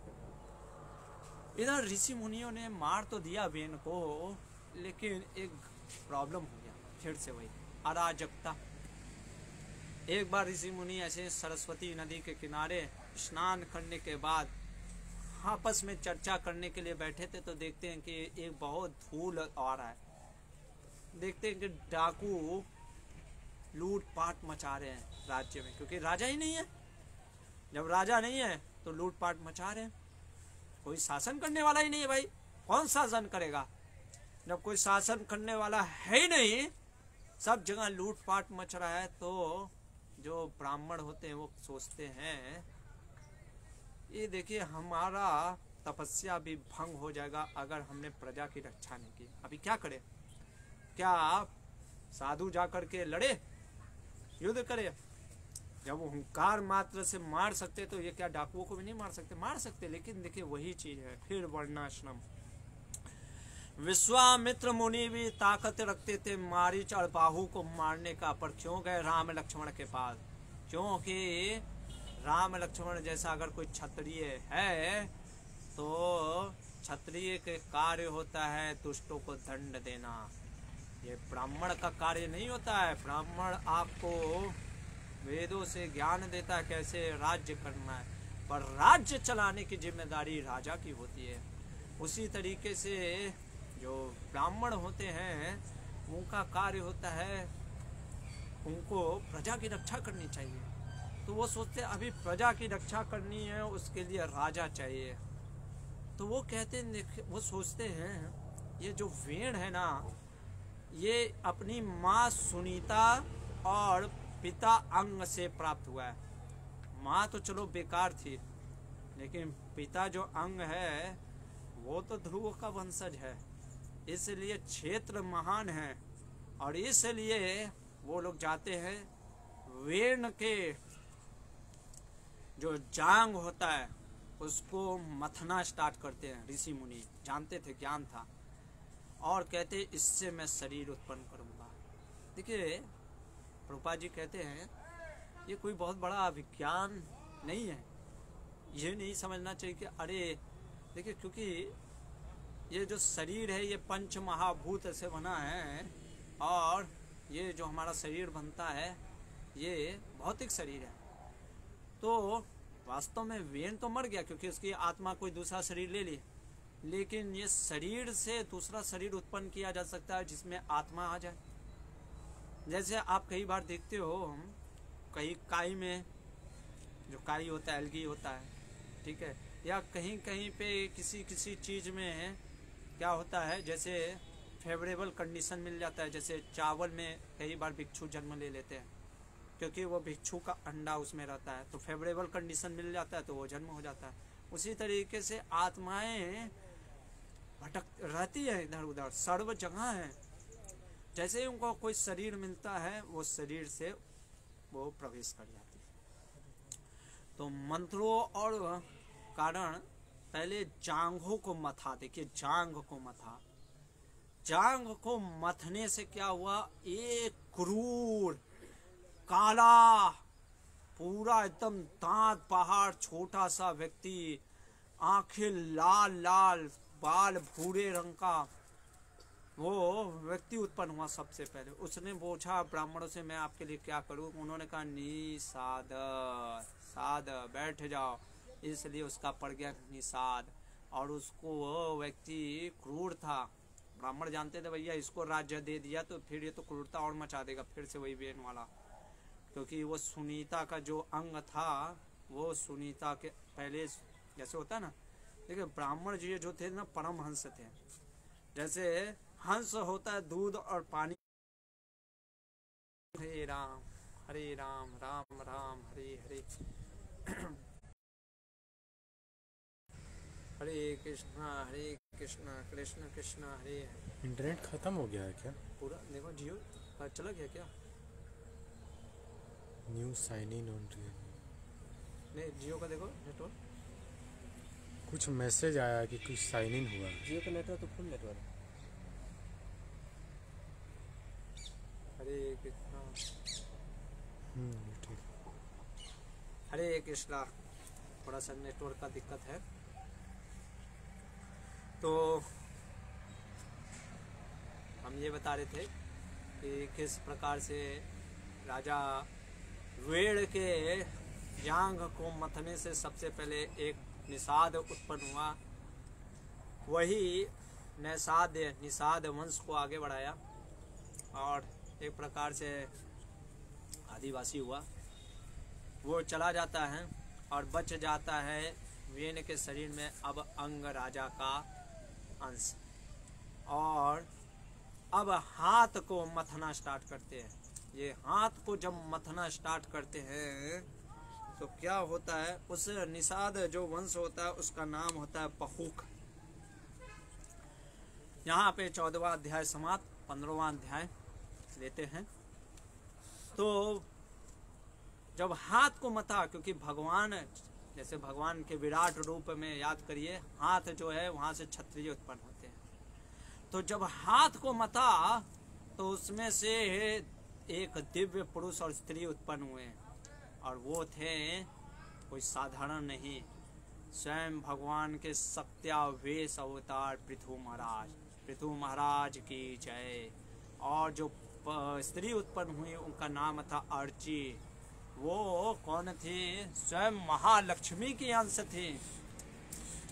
तो सत्यावेश अवतार, जैसे मैंने आपको पहले भी बताया, कुछ अवतार जैसे मनवंतर अवतार, गुणा अवतार, लीला अवतार, पुरुष अवतार, उसी तरीके से सत्यावेश अवतार वो अवतार होता है जिसमें कोई जीवात्मा जिसको भगवत कृपा होती है, भगवान की कृपा मिलती है, वो शक्ति को प्राप्त करके, भगवान की शक्ति को प्राप्त करके वो सत्यावेश अवतार होते हैं। तो उसी प्रकार से पृथु महाराज, क्योंकि यहाँ से क्यों मथा राजाओं ब्राह्मणों ने, क्योंकि एक राजा चाहिए था, इसीलिए आप देखिए भुवन पालिनी, भुवन का पालन करने वाले भगवान विष्णु के जो अंश हैं, ये प्रथमो राज्ञाम, पहले ऐसे राजा होंगे जो कि कैसे राज्य को चलाना है हम पृथु महाराज से देखेंगे।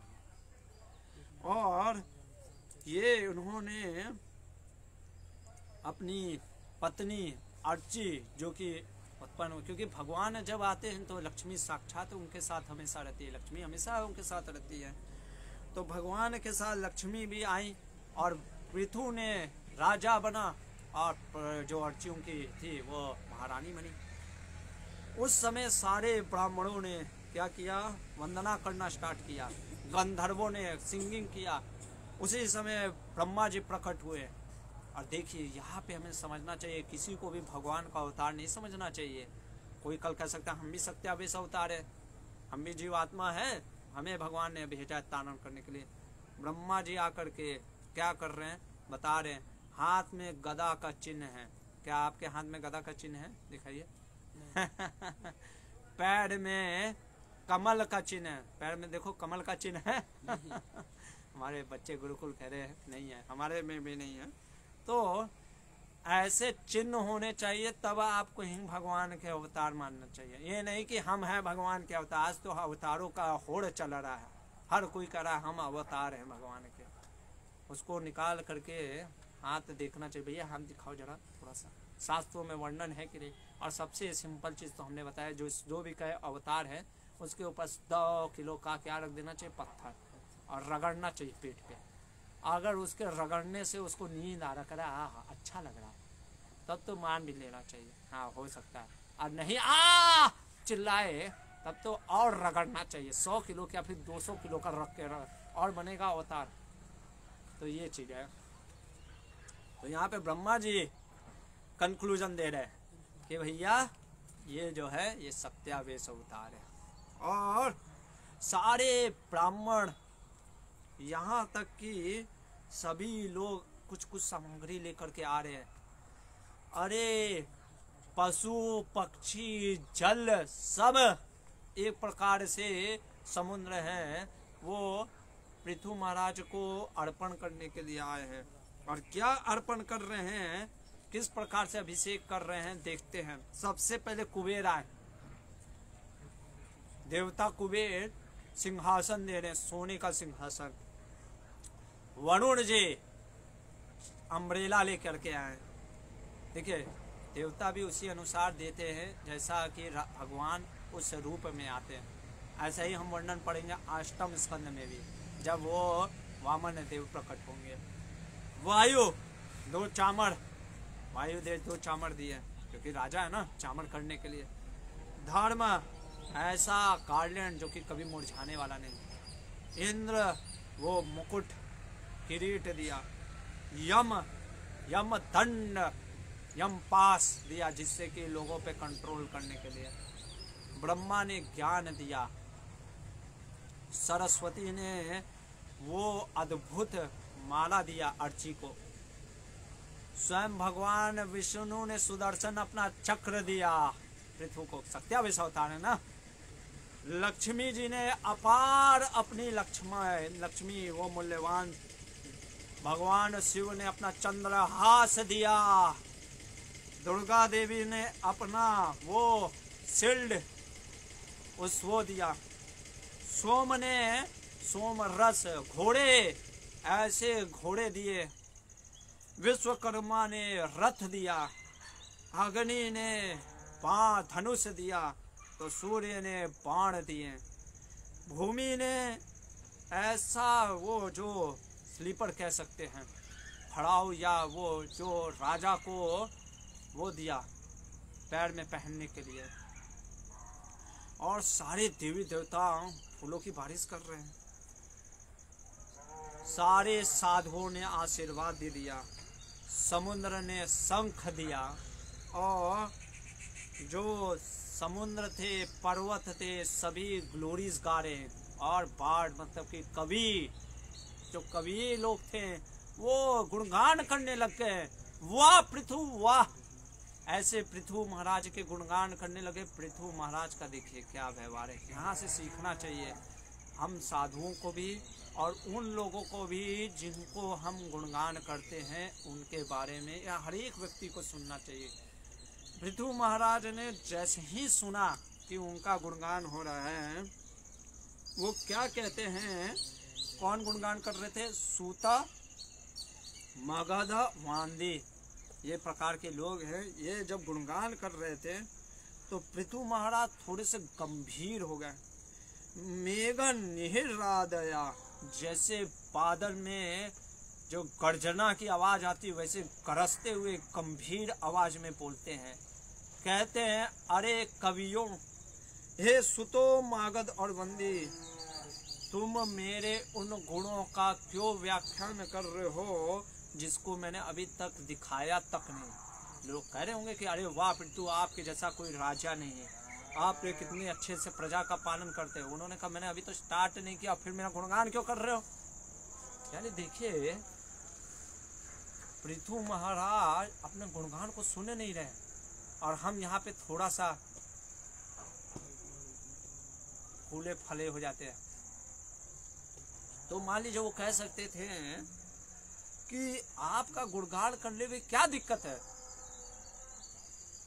हमको कोई दोष नहीं दिखता है। तो वो कहते हैं दोष है, आपने जो मेरे गुणगान किए ना, मान लीजिए मैं कल नहीं करके दिखाया तो पाप लगेगा। आपने तो गुणगान कर दिया तो पाप आपको भी लगेगा, मुझे भी लगेगा। इसलिए आप कृपया करके गुणगान मत करिए। और कहते हैं, मान लीजिए वो कहते हैं कभी लोग कि हो सकता नहीं, आप फ्यूचर में करेंगे, हमें विश्वास है, क्योंकि ब्रह्मा सारे देवी देवता आए हुए हैं, आप करेंगे इसीलिए हमें विश्वास है। कहते हैं जब करूँगा तब ग्लोरीफाई करना, वो भी जब मैं नहीं रहूँगा एब्सेंस में। ये है पृथु महाराज की महानता। मतलब अभी उन्होंने किया नहीं तो पहले से महानता स्वीकार नहीं कर रहे हैं और कह रहे अगर मैं करूंगा तो भी मेरे एब्सेंस में। यहाँ पे हम सोचिए थोड़ा सा क्या कुछ कर देते, कहते अरे हमने किया प्रभु जी, हम हैं, हम नहीं होते तो कैसे होता ये कार्य, हमारी वजह से ही चल रहा है सब। सोचिए पृथु महाराज कह रहे हैं कि मेरी जब मैं नहीं रहूंगा ना तब करना पूर्ण। और कहते हैं मान लीजिए वो ऋषि जो ये कवि लोग हैं कहें कि भैया हम क्या करें, आपका इस प्रकार से हम भव्य जो आपका प्रशंसा और आपका सम्मान किया जा रहा है वो देख करके हमसे रहा नहीं गया। तो कहते हैं कि वास्तव में प्रार्थना भगवान का करना चाहिए। देखिए कितना जो भगवान का भक्त होता है ना वो भगवान के महाप्रभु जब भी कोई उनको कहता था अरे आप ही कृष्ण, तो कहते थे विष्णु विष्णु विष्णु, सबके स्वयं भगवान है। राधा कृष्ण प्रणय विकृतिर अल्लादनी शक्ति रस्मात, ऐसे महाप्रभु जो राधा कृष्ण स्वयं है वो कह रहे हैं कान बंद करके कि विष्णु विष्णु, उनको कोई भगवान कहता। और यहाँ पे दो कौड़ी के लोग जो कि भगवान के कुछ है नहीं और कहते हैं हम भगवान हैं, हमें भगवान के जैसा पूजा करो। सोचिए ऐसे लोगों को क्या करना चाहिए वो आप ही समझिए। कह रहे हैं कि भगवान का, तो मान लीजिए ये लोग कहे कि अरे आप ही भगवान के सत्यावेश अवतार हैं, प्रशंसा करने में क्या जाता है। ये कहते नहीं, भगवान का ही प्रशंसा करना चाहिए, हमारा नहीं। कहते मुझ जैसा तुच्छ व्यक्ति की प्रशंसा करने से क्या मिलेगा, इससे अच्छा ये मेरे लिए इंसल्ट है। सोचिए कह रहे हैं कि प्रेज जो कर रहे हैं ना वो मेरे लिए इंसल्ट है। और वास्तव में कह रहे एक साधु का व्यवहार कैसा होना चाहिए। एक सज्जन व्यक्ति अपने जो सुनता है ना, क्या सुनता है, प्रेज को, तो वो क्या करता है, जैसे हमारे आचार्य भी कहते हैं अगर आप कोई वंदना करे तो अपने हमेशा पूर्वज आचार्यों को दे देना चाहिए कि नहीं सब भगवान प्रभुपाद जी की कृपा है। और साधु अपने जो ग्लोरीज को निंदनीय समझता है, निंदा समझता है। और कहते हैं कि मैं तो अभी फेमस भी नहीं हुआ, सोचिए अभी तो मैं फेसबुक में आया भी नहीं हूँ और मेरे फॉलोअर भी नहीं हुए इंस्टाग्राम में, फिर भी आप मुझे इतना बढ़ा चढ़ा के बोल रहे हैं, ये गलत है। वंदना करना है तो सिर्फ हरि की वंदना होनी चाहिए, प्रशंसा करना है तो सिर्फ हरि की प्रशंसा होनी चाहिए। अगर किसी की पूजा या किसी प्रकार का ग्लोरिफिकेशन करना चाहिए तो वो हरि विष्णु कृष्ण की होनी चाहिए और किसी की नहीं होनी चाहिए। ये है पृथु महाराज की चेतना जो कि सत्यावेश अवतार। इसीलिए जो भगवान के जो अवतार भी होते हैं, भगवान के जो रूप होते हैं ना, वो हमें कुछ विशेष कार्य के लिए विशेष रूप से हमको समझाने का प्रयास करते हैं। पृथु महाराज के जीवन से हमें और बहुत कुछ सीखने को मिलेगा। सबसे बड़ा चीज हम देखेंगे 99 बड़ा है या 100 बड़ा है, 100 बड़ा है, लेकिन कल हम देखेंगे कैसे 99 ग्रेटर हो जाता है 100 से ऊपर। जानना चाहोगे? यही पृथु महाराज की महानता है कि ये आध्यात्मिक है कि 99 100 से बड़ा हो गया। कैसे बड़ा हो गया, क्या ऐसा चीज किया, ये पृथु महाराज के क्वालिटी हम देखेंगे। और सबसे बड़ा चीज कि पृथु महाराज क्यों गाय के पीछे दौड़ गए मारने के लिए। मारने के लिए कोई दौड़ेगा राजा, ऐसा भगवान का सत्यावेश अवतार क्यों मारने के लिए दौड़ गए। कैसे 99 100 से बड़ा हो गया, ये रहस्य हम कल खोलेंगे श्रीमद् भागवतम के आगे के स्कंद। हरे कृष्णा। ग्रंथराज श्रीमद् भागवतम की जय। शिल प्रभुपाद की जय। जय।